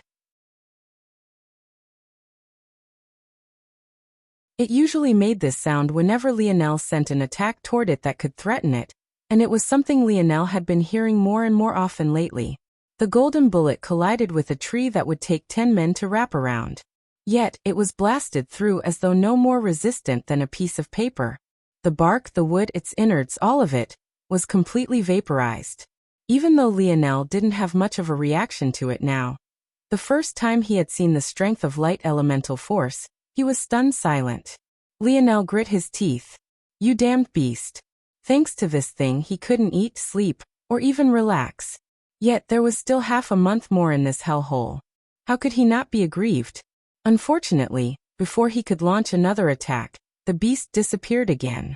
Once again, from start to finish, Lionel didn't even catch a glance of what it was. He only managed to decipher that it must be a small creature of some sort. Outside of that, he really knew nothing else. Lionel took a deep breath, calming his agitation. He found a tree to lean against and slid down, taking a rest. Aside from this particular annoyance, this hunt couldn't be said to be completely without merit. For one, he had come into contact with many beasts that provided interested prospects for force crafting. The only unfortunate part was that none of these would help him to repair his chain necklace. Unfortunately, he didn't have the skill to repair such a high-level treasure. His 2 pistols could be ranked around the tier 5 or 6 black. It could be said that it was his accuracy and his light elemental force that made them so lethal. In his hands, they were no weaker than a tier 9 black treasure, but in someone else's, tier 6 was the best they'd be able to hope for. Such a treasure was about Lionel's limit at this moment, something that left him a bit disappointed. But if these matters were put into perspective, just how shocking was it that Lionel, who had just stepped foot into the force crafting world, could already be considered a tier 6 black force crafter? Lionel noticed that there was someone coming toward him. But since it was a human and not an animal, he didn't bother to move. This wasn't because Lionel assumed that this person wouldn't be hostile. The words thunderous clap had spoken to him were more than just a small wake-up call to him about the kind of world he lived in now. Rather, it was that he didn't think this person in particular could harm him even if they wanted to. When that person entered the clearing Lionel was resting in, and saw that it was him, they were stunned for a while. Indomitable, it's you. The person didn't seem to be hostile. Of course, Lionel immediately recognized him. It was none other than Erupting Volcano, one of the young men Lionel had defeated during the gathering. It was easy to tell from the molten magma drawn directly onto his mask. Hello, Lionel said as a polite greeting. Though Erupting Volcano's face was covered by his mask, Lionel could tell from his eyes that he was stunned. Toward such a thing, he could only bitterly laugh. Did they all really take him to be such a bad person? Even to the point they were shocked by something as simple as a greeting? Erupting Volcano suddenly felt hesitant, not knowing how he should approach. Lionel laughed lightly. If you have something you want to say, just say it. I won't bite you. Hearing such words, Erupting Volcano relaxed slightly. I don't know how much you know about what's going on right now. What's going on? Lionel's brow furrowed. As expected, you really weren't aware. In the past half-month, there've been a few skirmishes between us and the Eastern Lookout participants. We were caught off guard because most of us traveled alone while they traveled in groups. A lot of us got ambushed and had our stash of beast crystals taken away. So that's what happened. Lionel mumbled. You know about it? Well, a group did try to rob me a few days ago. But Erupting Volcano smiled bitterly. Lionel didn't need to finish. He knew those people hadn't succeeded. Shaking his head, he continued. What's more pressing is the lack of S-grade and above beasts. Even grade beasts have been getting scarcer and scarcer. Lionel frowned. Now that he thought about it, this was true. He only didn't notice because that creature was always attacking him. He knew that little thing was at least an SS-grade threat. With such a beast constantly haunting him, where would he get the time to think about why stronger creatures weren't appearing? It can't be that we've already hunted them all. Lionel asked probingly. Erupting Volcano shook his head. That's impossible.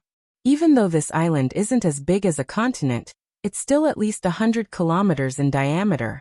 The population of beasts should be in the tens of thousands. We don't even number 100 total. How could we clear them all in a few days? Lionel nodded. This made sense. So none of you have an answer to this?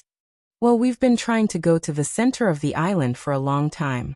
The The problem is that there are a lot of rivers and lakes blocking the way there with dense populations of dangerous underwater creatures. I'm actually part of a scout sent out to find and stragglers, so we can come together to make a push." Hearing this much, Lionel fell into his own thoughts. Ultimately, he chose to follow only for the sake of his own curiosity. Why were the beasts acting so weirdly?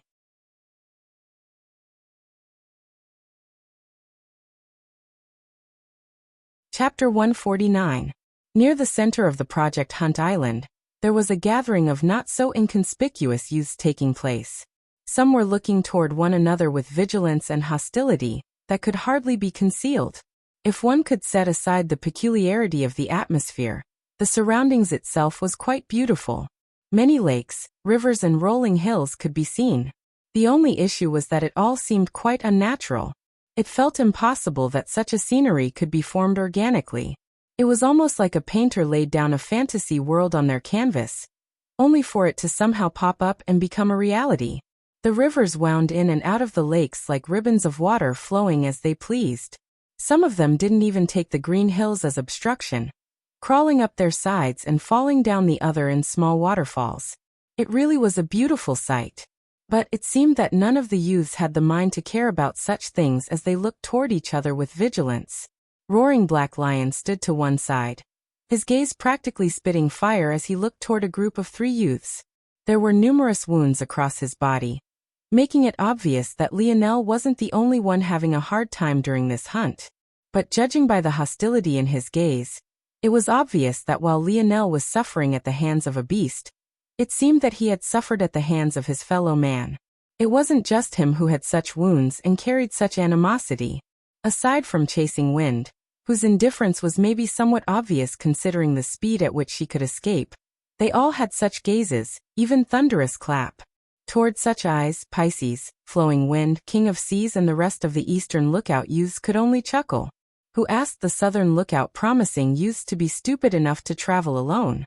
If it wasn't for this, would they have suffered such obvious losses? Of course, there was one group amongst the Eastern Lookout fellows that didn't seem to be having such a great time. However, rather than having their eyes trained on a particular person, they were constantly scanning the surroundings as though trying their best to find their prey. "I know I'm beautiful, but is there a need to stare at me so intently?" Flowing Wind blinked her eyes and brought her elbows together, winking flirtatiously at Roaring Black Lion and Thunderous Clap, both of whom had suffered due to her. The action was really too provocative. She was hardly wearing much to begin with. Now with this, it felt as though all her assets might pop out at any time. Thunderous Clap didn't even spare her a glance, but Roaring Black Lion looked her up and down. Despite the rage in his eyes not dispelling, it seemed he was perfectly fine with enjoying the show. And why not? He didn't have to turn a blind eye to her beauty just to get his revenge, right? He would teach her a lesson regardless. "If you want to look some more, I don't mind, but you'll have to get a little closer," Flowing Wind said sweetly. "I wouldn't mind coming closer, but you look a bit fragile. I might accidentally snap you half." "Oh, but that's exactly what I want." Flowing Wind blinked with expectation, as though hoping Roaring Black Lion would cross the distance between them at that very moment. She looked every bit the part of a woman who couldn't wait a moment longer. However, the underlying murderous intent was clear to the point that if one closed their eyes and only focused on her words and not her tantalizing figure, it would sound as though she was inviting you to the depths of hell rather than her bed. That said, Roaring Black Lion didn't seem to notice as he took numerous broad steps forward. In a moment, he was so close to Flowing Wind that her ample chest just barely grazed along his ribcage. She stood with her hands on her hips, looking up at Roaring Black Lion with an expectant glint in her eye. Just when it seemed that the atmosphere might take a turn for the worse, the sound of shuffling grass and a snapping twig sounded. Many looked over to find a pair walking toward them, both of who were young men. One had molten lava painted onto his mask, while the other wore a plain white one. Everyone on the Southern Lookout side seemed to recognize both young men, and even shot complicated gazes toward the latter. However, a hint of confusion could be seen amongst those of the Eastern Lookout. Well, almost all of them. There was one particular group that seemed to have found the prey they were looking for. almost like ravenous dogs tied to a chain they couldn't wait to free themselves from. They stared toward Lionel with all the animosity they could muster. You know who he is?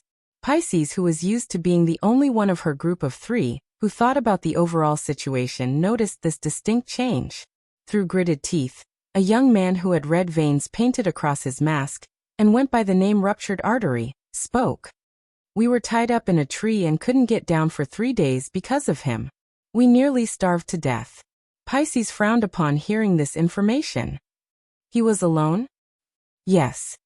And he still subdued you all without killing you? Yes. Or injuring you. At this point, Ruptured Artery stopped speaking. He was already enraged enough without having to deal with the odd gazes he and his group was now receiving. However, the others of the Eastern Lookout could only look toward Lionel with vigilance. Ruptured Artery wasn't the best among them, but he wasn't the worst either. If he participated in the Southern Lookout gathering, he would have been the 4th or 5th seed. On top of that, he had been alone.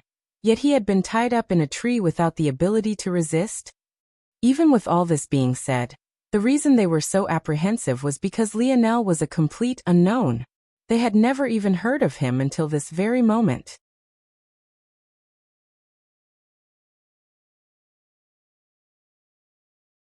Chapter 150. Lionel didn't react much to all of the eyes on him. He was much more interested in learning what was going on here. This place looked so beautiful, but judging by the fact they were all at least 100 meters away from the nearest riverbank, nothing was as simple as it seemed. Hello. Lionel spoke first. Though he didn't think the amiable smile he had on right now was helping very much considering the fact he was wearing a mask, he still used it out of force of habit. Those of the Southern Lookout responded to Lionel's greeting with awkward nods, while those of the Eastern Lookout didn't say much of anything. Most were only curiously observing Lionel. However, the young man in question walked by them all and approached the closest riverbank. Indomitable wait. Surprisingly, it was Roaring Black Lion who called out. Hearing the voice, Lionel couldn't help but stop and look back. It's dangerous. There's a group of creatures hidden in the lake, led by an exceptionally powerful leader. Some of us almost lost our lives. When he was saying these words, Roaring Black Lion sent glares toward the Eastern Lookout youths once again. They had reached this place long before they had, yet hadn't said a word. Obviously, he had more than just one grievance with this group of people. Lionel nodded. Got it. Just want to check something. Lionel turned back and continued to walk forward. Roaring Black Lion didn't try to stop him again. He had already done all he could.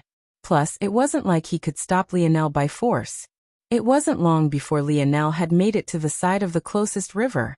He tried to reach in with his internal sight, but he suddenly found that passing it through water was a lot different than air. In fact, his range was reduced by a factor of 10, barely stretching down a couple tens of meters. In truth, this should have been enough to make it to the bottom of most rivers. But the issue was that not only was this river much deeper than usual, but even if it wasn't, the fact was that there was still the rest of its length and width to deal with. Even if he could see to the bottom, he could still only look to the left and right a few tens of meters. It didn't take Lionel long to decide that it was a fruitless endeavor. Instead of continuing to do something useless, he flipped his palm, causing the corpse of a deer with particularly sharp antlers to appear in his hands. The others were stunned by this. Some even had eyes that gleamed with curiosity and greed, most of whom came from the Eastern Lookout. It wasn't that those of the Southern Lookout were better people, it was just that they knew enough about Lionel to not foolishly think of stealing his things. Spatial treasures were already innately high-grade treasures. They were all at least grade treasures. But this alone wasn't enough for them to turn their greedy eyes toward Lionel. The most important point was how large of a space Lionel's spatial treasure must have. What they didn't know was that this carcass wasn't taken from Lionel's spatial bracelet, but rather from his segmented cube. In recent days, Lionel was really lamenting not knowing more about the segmented cube earlier. It was actually able to house little Tali just fine even while within his spatial ring. Had he known this earlier, he could have stored Aina inside it while he escaped that day instead of sending her off to some unknown world. But at this point he could only sigh. It wasn't like he could go back in time. Lionel turned his attention back to the riverbank. Then, with strength that surpassed a normal human, he tossed the deer carcass toward it. The reaction was immediate. The calm surface churned. In one moment, there was not a life form in sight. But in the next moment, the water suddenly fell as though a pit hole had appeared at its bottom. Then a massive mountain of blue shot up. Beneath the towering wave of water, Lionel could faintly catch a glimpse of beautiful, reflective blue scales. Without hesitation, he pulled out his pistol, shooting a single normal shot. He thought that this would be all he needed to end things. But the result was far outside of his expectations. Ding! Lionel's shot didn't even leave a dent. It rebounded off, causing Lionel to look in shock as his shot landed on a nearby patch of grass, burrowing into the soil. After a moment, Lionel smirked. Well, good thing I picked that beast in particular. The massive scaled creature fell back into the waters, causing waves to flood over the sides toward Lionel. However, he didn't move, weathering the storm. What is he doing? This was a question many of the youths were asking each other. Why was he standing in such a dangerous place? It should be obvious that normal methods weren't enough now. Tekuwa. There it is. Lionel's gaze grew focused. This was exactly what he was looking for. Don't blame me. Lionel grinned to himself. I've lost count of the number of times I've gotten fish bones caught in my throat. Consider this a little payback. The rage of the massive beast shook the river. Lionel could imagine its pain. That deer he had fed it was no joke. Lionel had defeated it easily, but after testing the strength of its sharp antlers, the result shocked even him. One could imagine the damage it could do inside that creature's stomach. However, this wasn't all Lionel wanted. He was still biding his time, still waiting. By now, the other youths realized that Lionel had done something. As for whatever it was clear that it was very effective. There it is. The creature surged up once again, doing whatever it could think of to try and alleviate the pain it was suffering. At that moment, Lionel did the unthinkable and jumped into the air with it.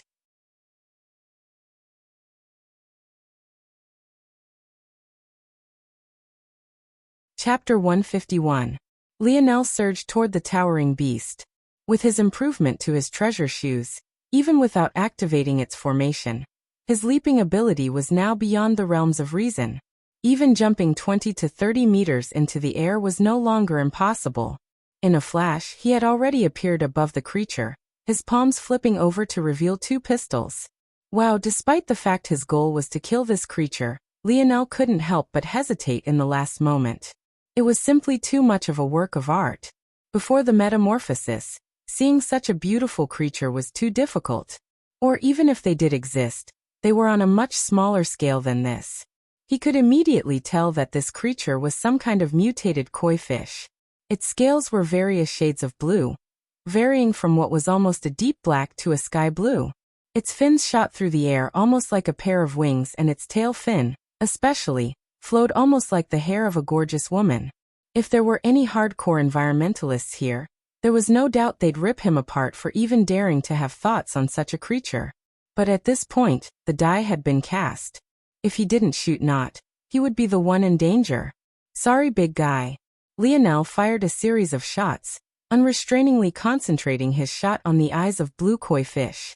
The bullets of white left spiraling trails of spinning wind in their wake, tearing a path through the raining water that shed reflective droplets in every which direction. The damage was undeniable. A spray of violet blood leaked from the blue koi's eyes as its body tried to flop back down to the river. But would Lionel allow this? A layer of green enveloped Lionel's right sole. He launched himself forward, sending a strong kick toward the massive fish that knocked it toward the land. Without pausing, the sole of his other shoe lit, stopping his rebounding force and sending him back toward the shore. Lionel thought it would all be over at this point. A fish out of water, no matter how large it was just a fish out of water. It was self-explanatory. In fact, it was even more exaggerated considering how injured it was now. But Lionel had forgotten to consider one important thing. Just what was this koi fish's ability? Just when the blue-scaled koi fish was about to land on solid ground, a shocking change took place. It took a dive as though it was going into water. At first, Lionel thought that this was simply because it was blinded. Maybe it was in so much pain that it hadn't even registered the fact Lionel had just kicked it. But in the next moment, Lionel was left speechless. The ground the koi fish should have landed against suddenly became as fluid as water. No, that wasn't it. It had actually become water. Lionel could only watch as what once was solid land suddenly became a lake. And then, as the fish rampaged, completely blind to its surroundings, it became a winding river. Suddenly, everything made sense. The odd structure of this island, the seemingly fantastical ways lakes and rivers appeared, the random and impossible to explain waterfalls. It was all the doing of this fish. Lionel's eyes widened, realizing that blinding this beast was maybe one of the worst things he could have done. Now it was blind, in pain and enraged. On top of having such an ability. Run! Lionel roared. From start to finish, the youths of both lookouts had been watching with shocked expressions. Lionel's actions seemed to get more and more wild with each passing moment. Lionel fell through the air. The process was completely out of his control. He had already used both platform jumps of his treasure shoes, and though he had improved them greatly, the cool-down time was still 30 seconds. Where there was dry land below him before, there was suddenly a vast and steadily growing lake. Well, maybe calling it a lake wasn't accurate because the erratic movements of the koi fish made it look like a toddler had randomly scribbled onto a page. However, Lionel wasn't worried. If it was before, he would fear a battle on the water. But after he observed Old Hutch's use of force, he was able to glide on the surface of the lake. As far as he knew, there were no invalids on this island. Maybe they had already been weeded out by the beasts, or maybe they taken out by the overseers of Project Hunt. Even if this wasn't the case, the invalids who would appear here would all be beast types, so they wouldn't be interested in Lionel to begin with.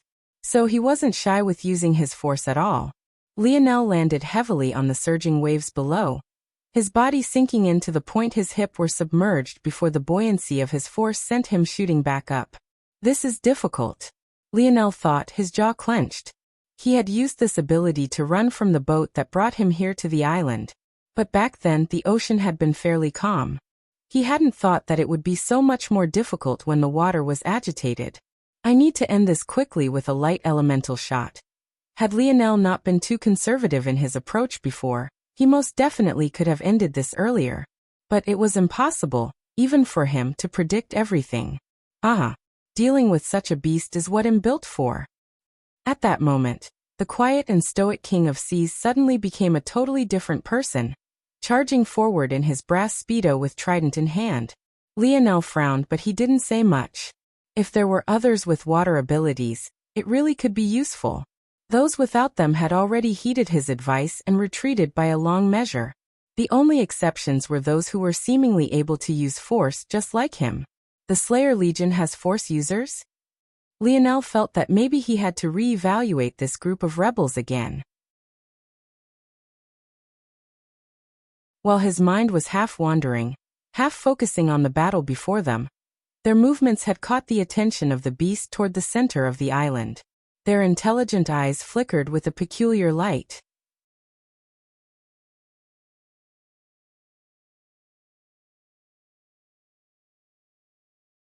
Chapter 152. Lionel's eyes madly scanned the body of water beneath him. Since his internal sight was so limited upon entering liquids, his best reliance was his eyes. Though it was true that this koi fish's ability was troublesome, there were some benefits to it as well. For example, the bodies of water it created were perfectly clear, and without impurities, making it much easier to see through. The only thing that could disrupt Lionel's vision was the agitated water. But, wasn't this agitation perfect for telling exactly where that massive fish was? At that moment, King of Seas soared into the air, diving down. Lionel faintly caught the sight of his skin growing greenish-blue scales just before he entered the water. Lionel didn't stop him.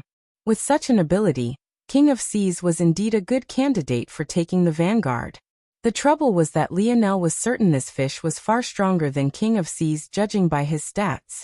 However, King of Seas had two advantages. Firstly, Lionel had already blinded the koi fish. And secondly, Lionel had yet to get a clean look at his stats after his transformation. It was possible that Lionel had underestimated him. Pisces shot a look toward Flowing Wind. But after a brief communication with their eyes, the latter shook her head no. Pisces immediately understood. It seemed that Flowing Wind's scouting ability was useless in the water. After confirming this, she shot forward along the green grass while Flowing Wind rose into the air, stepping on the wind as though it was solid ground. As though not to be outdone, Chasing Wind soared into the air as well, followed quickly by Thunderous Clap. Roaring Black Lion hesitated for a moment, but chose to stay back. That said, it didn't mean he would do nothing.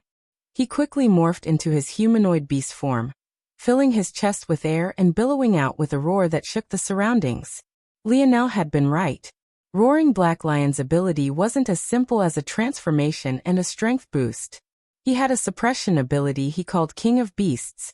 Though it worked on humans, it was especially effective on animals and had much more room to grow.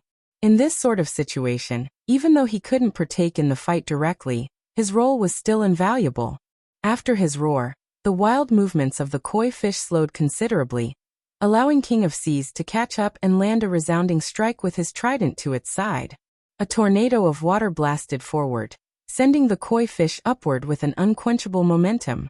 Pisces reacted quickly. Droplets of water seemed to form around her like sparkling lights as her dress and hair fluttered. Though she could be looked down upon for actually wearing a dress to such an occasion, one could only admit that she looked amazing doing it. Flowing Wind and Chasing Wind reacted at that instant as well, causing the wind in the surroundings to kick up a storm that fused in the rising tornado of water.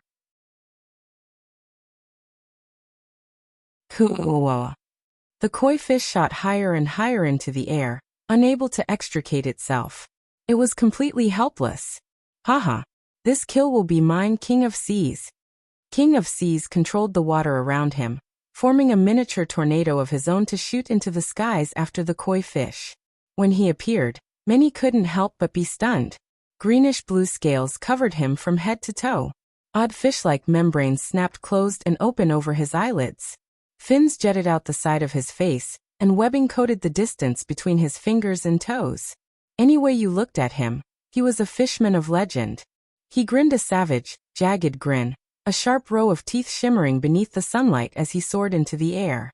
Pulling his trident back, he mustered all his strength, using the water tornado beneath him to propel him forward and bring more power to his strike. He could almost see it. The sight of the fish being skewered. Whenever he activated his ability and entered this form, his blood would boil. As though he had a long lineage of ancestors who lived for battle and blood. An excitement that dug deep into his bones would take hold of him. Because of this, a young man who was usually quiet and stoic would now have these outbursts where he had to kill. His trident needed to taste blood or else he wouldn't rest. Who knew that in all his confidence, his trident would rebound off of the koi fish's scales as though he had smashed into a steel plate. His savage expression changed as a jarring pain assaulted his arm. The rebound force was so strong that he felt his shoulder almost dislocate completely. And despite the fact it didn't, he could sense a few micro-tears pulling at the muscles in his arms. The koi fish was sent flying toward the ground again, but this time, no one seemed happy about it. They all knew what would happen. The ground would turn into a body of water once again. And who knew if they'd be able to catch that fish again? But it was at that moment that a young man who had been doing nothing but scanning the lake's surface this whole time suddenly moved. It was too bad for this koi fish, but 30 seconds had passed. The water beneath Lionel's feet bubbled as his force surged into his legs. Bang! The surface beneath his feet exploded as he launched himself into the air. Due to losing some of the momentum, he only managed to jump 10 meters, but to Lionel, he felt that this was more than enough.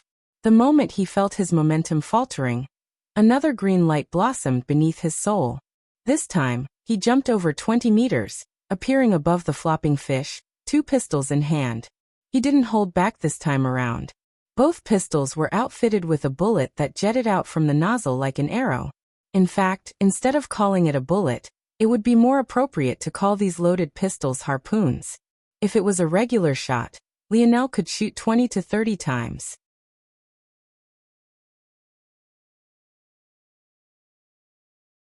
If it was a light elemental force shot, Lionel could shoot 2 to 3 times. But if it was this harpoon modified from his darts, he could only shoot once. There was a good reason for that. Bang! Kuwawawa! The koi fish flopped to the ground with a resounding boom.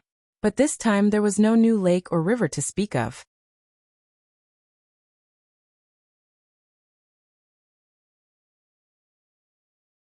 Chapter 153. Lionel landed on the koi fish, exhaling a long breath. At the same time, a bit of fear couldn't help but creep into his heart as well as a bit of anticipation. This koi fish's ability was really too sinister. If he had been fighting alone, it could be said that he would have had a much harder time even if it ended in his victory.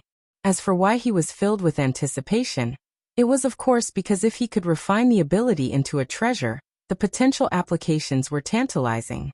Lionel most wanted this ability for its application in escape. He could tell that the koi fish wasn't creating water, but was instead transforming earth into water. If this was a treasure instead of an ability and it was tweaked a bit, wouldn't it be possible to escape through the ground? There was another type treasure Lionel was thinking of making, but for now, he lacked the skill. Of course, he hadn't forgotten about Xinghai.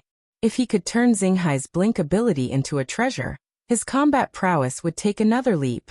But Lionel neither had the necessary materials, nor the skill to do anything with this idea. Any such treasure would be of, at the very least, the quasi-bronze grade. Obviously, this was beyond him.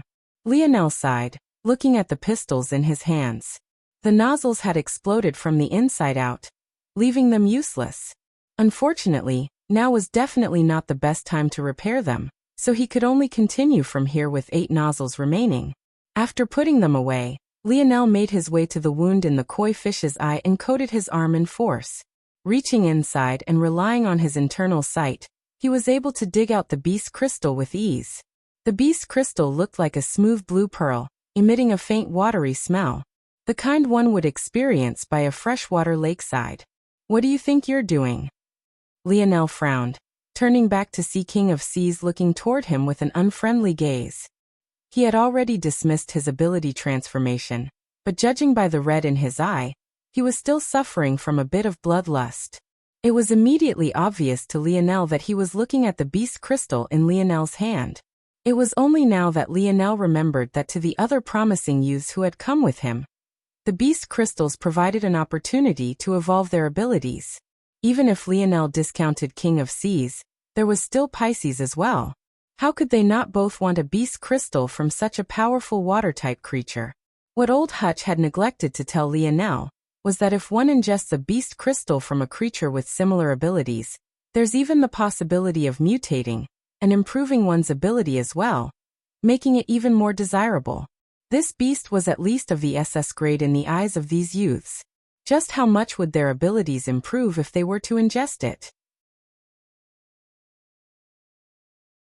King of Seas was especially looking forward to the potential defensive boost to his scales if he ingested it. Back then, his trident hadn't even left a scratch after his full-powered attack. As for Pisces, she was especially fond of the water transformation ability. As things stood now, she could only pull water vapor from the air when there were no other sources around. This was the source of all those beautiful sparkles floating around her when she attacked.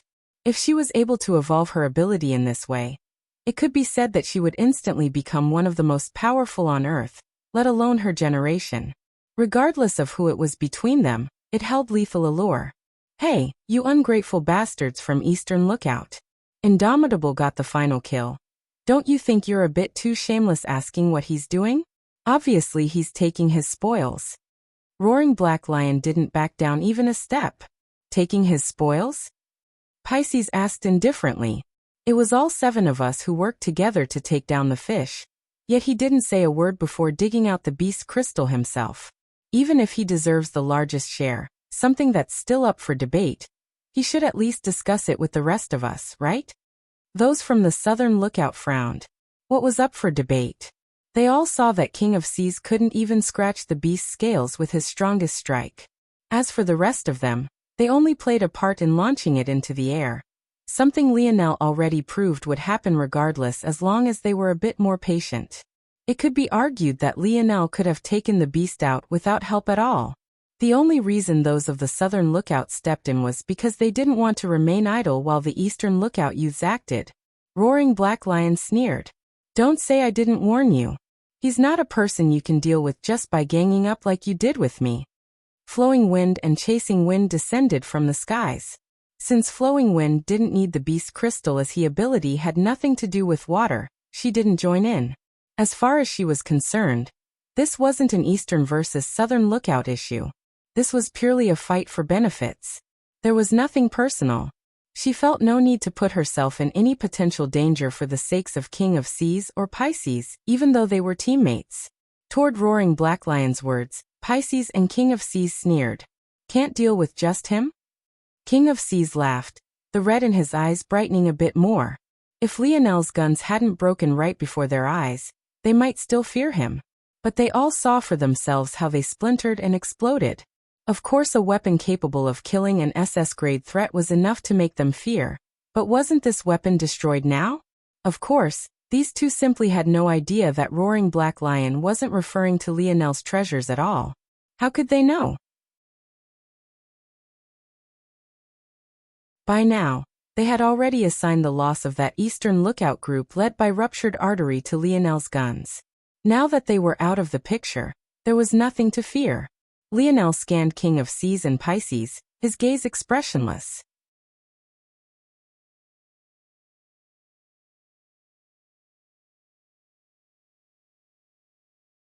Chapter 154. The Lionel of the past might have really been surprised by this turn of events. In the world he was used to, even if people held such greed in their hearts, they wouldn't display it so openly. But after his run-in with Thunderous Clap, he had already come to accept it. This was his new world now. "I will be taking this beast crystal as it's useful to me. I'll also be taking a few of its scales and meat as well, but with a beast of this size, there's more than enough to go around for us all." Lionel said words he was planning on saying anyway before King of Seas spoke. If he really wanted to slight these people, he could easily take the entire beast into his segmented cube. With his strength and means, would any of them even be capable of stopping him from doing so? The fact he hadn't was already an act of kindness. In Lionel's mind, the most important thing to him now is getting back to Aina.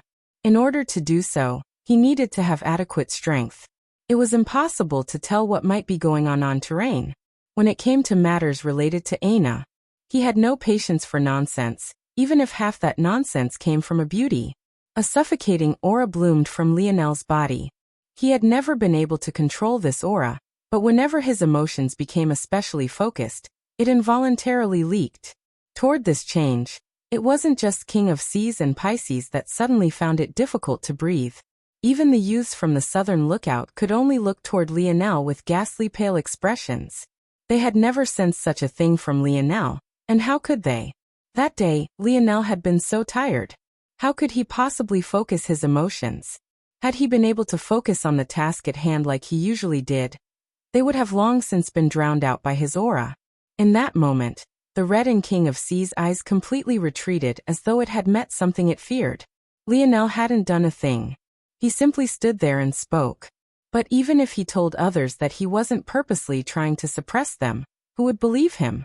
All the youths from the Southern Lookout only looked toward Lionel with more fear. Could it be that he had really held back that day? Or had he really been tired? That hadn't been a joke. After realizing what was happening, a flash of embarrassment and anger appeared on King of Seas' face. However, but he could do anything about it. What happened next left him stunned. The very guns he thought were already broken were taken out by Lionel once again. They could only watch as he calmly twisted the broken nozzles off and replaced them with new ones as though nothing had ever happened. King of Seas and Pisces couldn't help but gulp. This was already Lionel's final warning to them. If they really insisted on continuing, then he wouldn't mind teaching them a lesson. The last group that tried ended up in a tree for a few days. Lionel had no problem doing that again. Though there was now hesitation in the eyes of the two water ability users, Lionel could see that their resolve was slowly growing firmer. This sort of opportunity, it came once in a lifetime. Most of the water ability beasts could only be found in the ocean, but who dared to venture into it? The waters were simply too dangerous, and who knew what beasts evolved down there out of their control? In addition, just being an aquatic beast didn't guarantee a water ability either, and even if it did, it was unlikely to be as good as the one in Lionel's hands right now. Even with all this being said, there was another, maybe even more important, reason they had to do this. This place was one where they would be the strongest. And they could tell that Lionel wasn't comfortable with battling inside of water. If they tried to take this battle elsewhere, their strength would be greatly diminished. There was no better place for them to battle than by all of this water. Curry. Just when everyone was preparing for battle, the sound of a raging beast came from the distance. Lionel's pupils shrunk. It's not just one beast. Bang. An explosion caused many of the youths present to feel their ears rupture and begin to bleed. At first, it was impossible to tell exactly where this explosion had come from and what had caused it. It was simply too loud. But a moment later, a raging pillar of billowing white steam shot into the air in the distance. The pillar was so thick and vibrant that it could be seen from over 10 kilometers away with a clearness that made it feel as though it was right before them all. Force? Lionel's eyes widened. That pillar, he could feel it. It was a flood of force with a level of density he couldn't fathom. Is that the force crystal mine old Hutch was talking about? Is it supposed to explode like that? Worry began to bubble up in Lionel's heart. Before, he was freely using his force because he was certain that there weren't any invalids on this island. With his density of force, the invalids that could threaten him were too far away. Plus, they would all be creatures of another species, so they wouldn't bother with him either. But this density of force was on another level. In addition, if it really came from the force crystal mine, that meant it didn't come from any one species and might very well attract creatures of all kind. If this island was suddenly surrounded by an infestation of aquatic invalids, what could they do? How the hell would they get out of this place? Lionel's blood ran cold.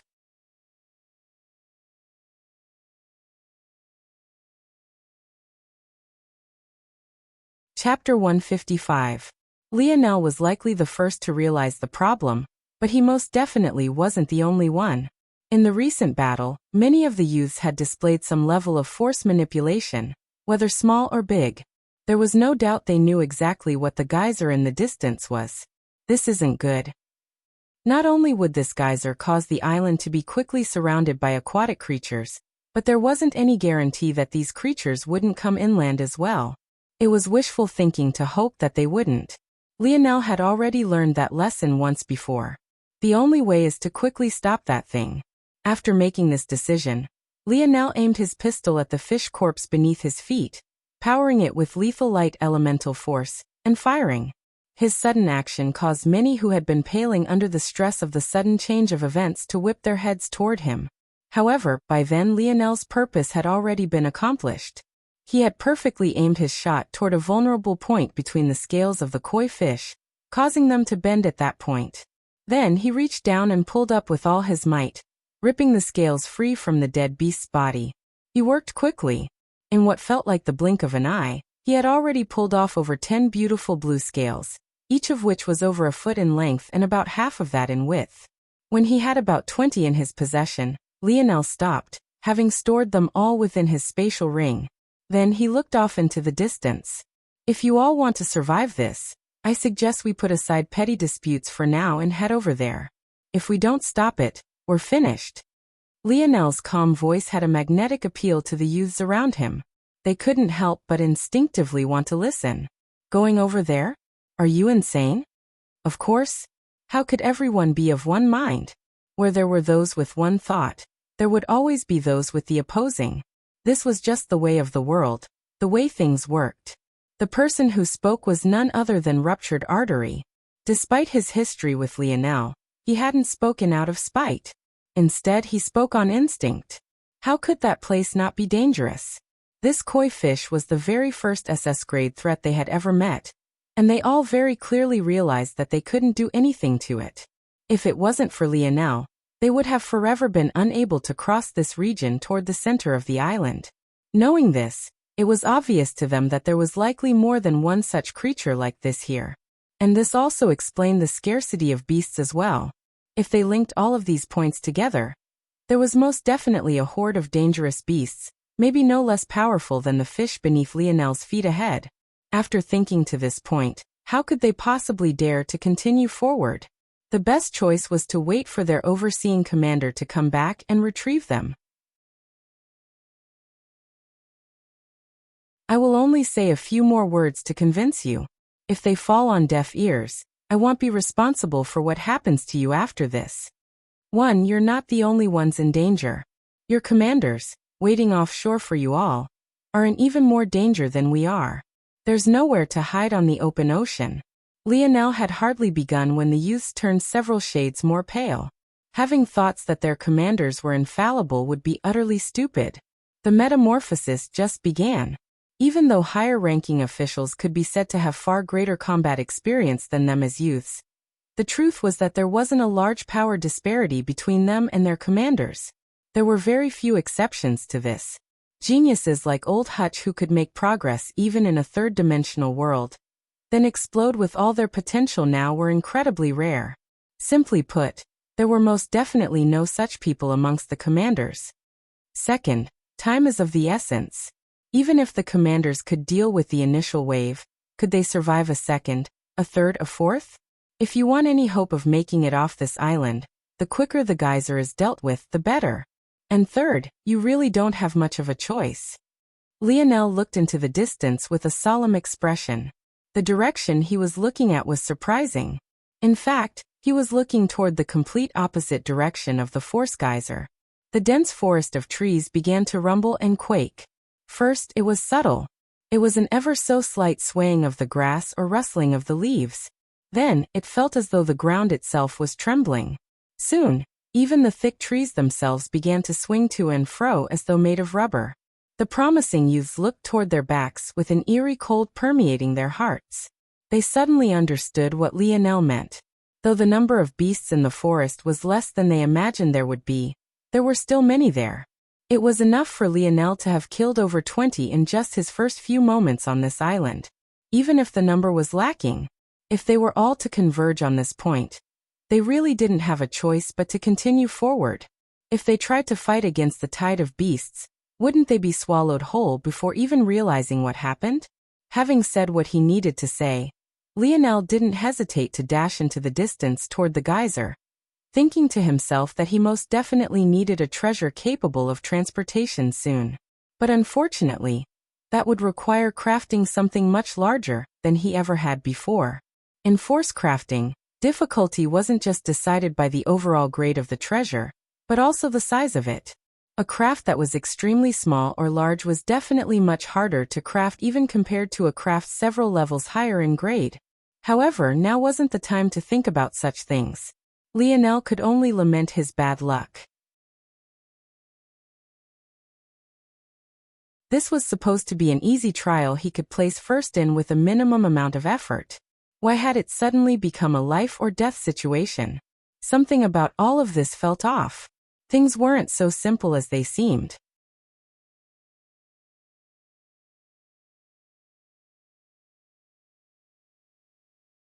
Chapter 156. Lionel crossed lake after lake and river after river. He knew that the youths were quickly following behind him, hoping to put some distance between them and the beast horde coming from the dense forests. The wild, thunderous roars and booming tremors seemed to be getting closer and closer. Lionel's internal sight remained vigilant, but his expression was only growing more and more solemn. He noticed that his senses were growing less sharp. It was almost as though something was interfering with his ability to see the whole picture clearly. It must be the increased density of force, or maybe it's the fact that force is so unrestrained and volatile. Lionel didn't have a perfect answer, but this was his best guess. However, he didn't get a chance to think of any more examples because his footsteps suddenly came to a grinding halt. His heels dug into the ground in an exaggerated manner. It was to the point he almost fell backward. Just now, he had reached the top of the largest hill in this stretch of land, only to find a sight that his heart plummet. Though this was an island with a relatively circular shape, there was just a single path toward the center of it. This was precisely why the actions of the blue koi fish had stalled the youths for so long. With it taking control of the single path forward, they had to either find a way to bypass it or kill it the very same way Lionel had. The reason that there was just this singular path was because entrances from all other angles were flooded with deep valleys that seemingly had no entry points. Together, they became deep pits with unfathomable depths. Flowing Wind and Chasing Wind had already considered the idea of simply flying over these valleys. But for whatever reason, that still ended in failure. As for exactly why, maybe only those two women knew. At this moment, those valleys became those eerie death pits once more, trapping them. The trouble was that they weren't trapping them outside, but rather, inside this time around. However, just this alone didn't warrant this reaction from Lionel. He had already known about the deep valleys that blocked the path to the center of the island. After all, he had been here for half a month. How could he not think of venturing further in to find more targets? The trouble was that his path had been blocked. He wasn't omnipotent, nor had he reached the point of being able to cover the island completely with his internal sight. As such, just like the other youths, he had to slowly explore the island, trying to find another entrance in. It was then that he was lucky enough to run into erupting volcano, and was able to learn that it was precisely because this one entry point faced the location the Eastern Lookout youths entered the island that they were able to find it first, followed by those of the Southern Lookout. So why was all this important? Why was it that Lionel was frozen in place, even to the point of becoming an anchor that stopped the youths from moving forward any longer? It was because the moment he reached the top of the hill, he saw an army. One shouldn't mistake these words to mean that a group of humans were below. No. Each and every one of those soldiers in Lionel's line of sight were beasts. They were separated by their species. One group of a few dozen was led by large bear that stood at over 5 meters tall with brownish gold fur. Another was led by a tiger no smaller than the bear, except its stripes were a bright red gold instead of the normal black. Yet another was led by a snake over 10 meters long, covered in black scales. As if these three weren't imposing enough, there was still another 3. There was a spider with vicious steel incisors and countless beady red eyes.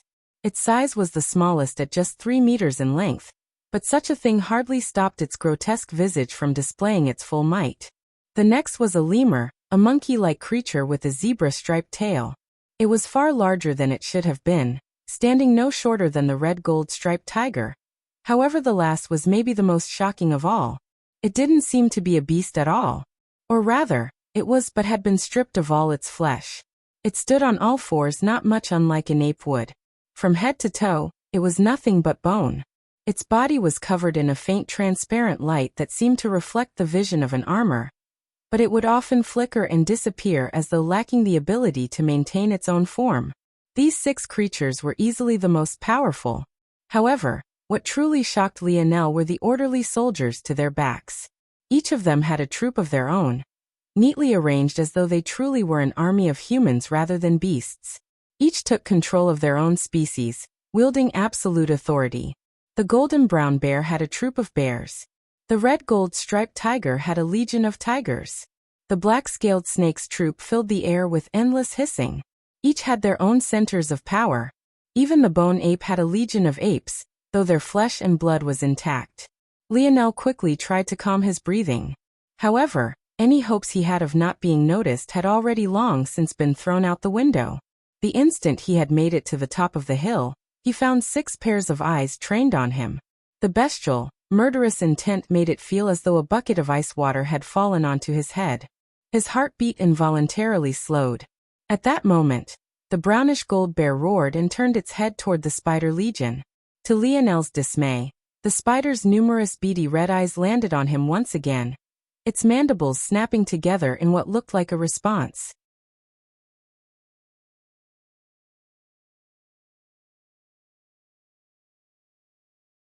Chapter 157. The youths who charged forward with Lionel paled. Their legs grew weak to the point some of them all but collapsed. There was even a good portion of them that wanted to turn and run this very moment. But when they thought about the horde of beasts to their back, they realized that there really was no place to go. Were they really finished? Just like this?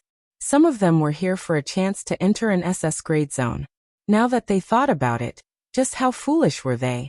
A single SS-grade threat like the koi fish had stumped them for so many days already until Lionel came. Wasn't it too much of a joke to be striving for such a quota? The more they thought like this, the more they disparaged themselves, and the greater their fear grew. In the distance, the horde of spiders was swiftly moving forward, their 8 limbs shimmering beneath the sunlight and slicing through the wind. They could only imagine what it would feel like being pierced by one of those things. How horrible would their deaths be? Though these youths were part of the Slayer Legion, their childhoods weren't much different from Lionel's. Fights between the Empire and the rebels were much rarer in those days compared to after the metamorphosis. It could only be said that they were marginally more prepared than other youths since they received military training. But now they froze up. Facing a beast one-on-one was one thing, but suddenly facing over 100 charging forward like this made them feel as though their lives were already finished. This would really be their last day on this earth. "Hey!" Lionel suddenly roared, shocking them out of their thoughts. His voice was so loud that it traveled over a mile, even overshadowing the rushing sound of force surging out from the geyser up ahead. "If you don't want to die, pull yourselves together. You see over there, there's a network of caves. Our goal is to cut through here and make it there. Then we might stand a chance. I'll take the vanguard. Don't lose sight of my back." They all saw what Lionel was pointing toward. After the rolling hills of green the blue koi fish had called home, the land suddenly became bleak and desolate, filled with grayish-black gravel-like land. This bleak land was connected to the valley system that blocked their entrance from other regions. Without any context, it looked no different from a land of death. Nearer toward the center of this land of death, there was another hill. Though this hill wasn't as tall, it was very wide. It was made completely of dull grayish-black stone, and had numerous holes of varying sizes dotted across its surface. In truth, it was more accurately described as a hive rather than a hill. The geyser of force, still jetting out into the skies, came out from this very hive, out of a hole at the very center of it all. Lionel could also tell that the origin of this geyser was incredibly deep underground. Thinking of the deep valley system, Lionel couldn't help but think that they were connected in some way. But even though he intuitively felt this, he didn't have the time to put his brain power toward trying to figure it out. The Spider Legion was already closing in. In the beginning, they were over half a kilometer away, but now they were already less than half of that. "We have the high ground right now, but trying to maintain this position is stupid. Those beasts seem to have intelligence, so if they see that the Spider Legion is losing, they won't just sit idly by. The good news is that they only sent one of the 6 groups after us, leaving a gap in their defenses we can take advantage of. The bad news is that we still need to make it through the Spider Legion, and those other 5 legions if we want to seek refuge in that hive." Lionel gritted his teeth. He knew they needed to charge, there was no other way. The truth was that turning back to pierce through the horde of beasts toward their backs would be easier. They had far less organization and would definitely be weaker than this threat up ahead. But if they did that, then what? There were definitely even more beasts headed here from the ocean, having sensed the surge of force. If they couldn't deal with this problem in front of them, they would be finished. Lionel flipped his palm, a familiar spear appearing in his hand. Compared to the last time when its spearhead had been split by Hutch's blade, it had already been repaired. How could he come here without first comprehending spear force? After Lionel did this, the dictionary unlocked a lot of information about the spear domain ring for him. There were many useful things, but what was most important to him now was the fact that spears acknowledged by the ring can be repaired. Unfortunately, he had left the primitive man's spear outside for too long, causing its consciousness to dissipate. As a result, the ring no longer acknowledged it, and was unable to repair it. But this primitive woman's spear was different. Not as much time had passed, and since it was just a low-level spear of the spear domain, it didn't even take an hour to repair fully. Lionel's aura completely changed, becoming even sharper and more violent than before. Seeing this, the youths inexplicably felt a sense of calm. Before, when the aura was aimed toward them, they found it difficult to even breathe. But now, having experienced the aura of protection Lionel's teammates had for so many years already, they suddenly felt their strength surging. Lionel took out the dictionary and slipped it into his pocket. With the situation like this, he couldn't afford to keep it hidden any longer. What's the weakness of that Spider King? Lionel's sudden words caught the youths who had just regained their bearing off guard once again. But they were even more shocked when there was an actual response. Ping replying to Seed, the seam between the head and body is a vital point. Lionel didn't even turn back after hearing this. Follow me, I'll carve out a path. He could feel his blood boiling. He understood that this was his true state. The state his lineage factor was meant to be in.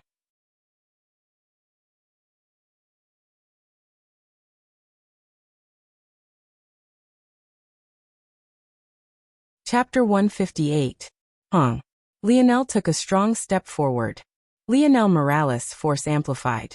Strength, 259, speed 238, agility, 243, coordination, 261, stamina, 273 plus 0, 05 nullified. Reactions, 263 spirit, 292 force, 0, 60. The grass beneath his feet swayed wildly, being pressed down by his momentum as he took yet another step forward. Lionel Morales, force and spear domain lineage factor amplified. Strength, 285, speed, 262, agility, 267, coordination, 287, stamina, 273 plus 0, 05 nullified.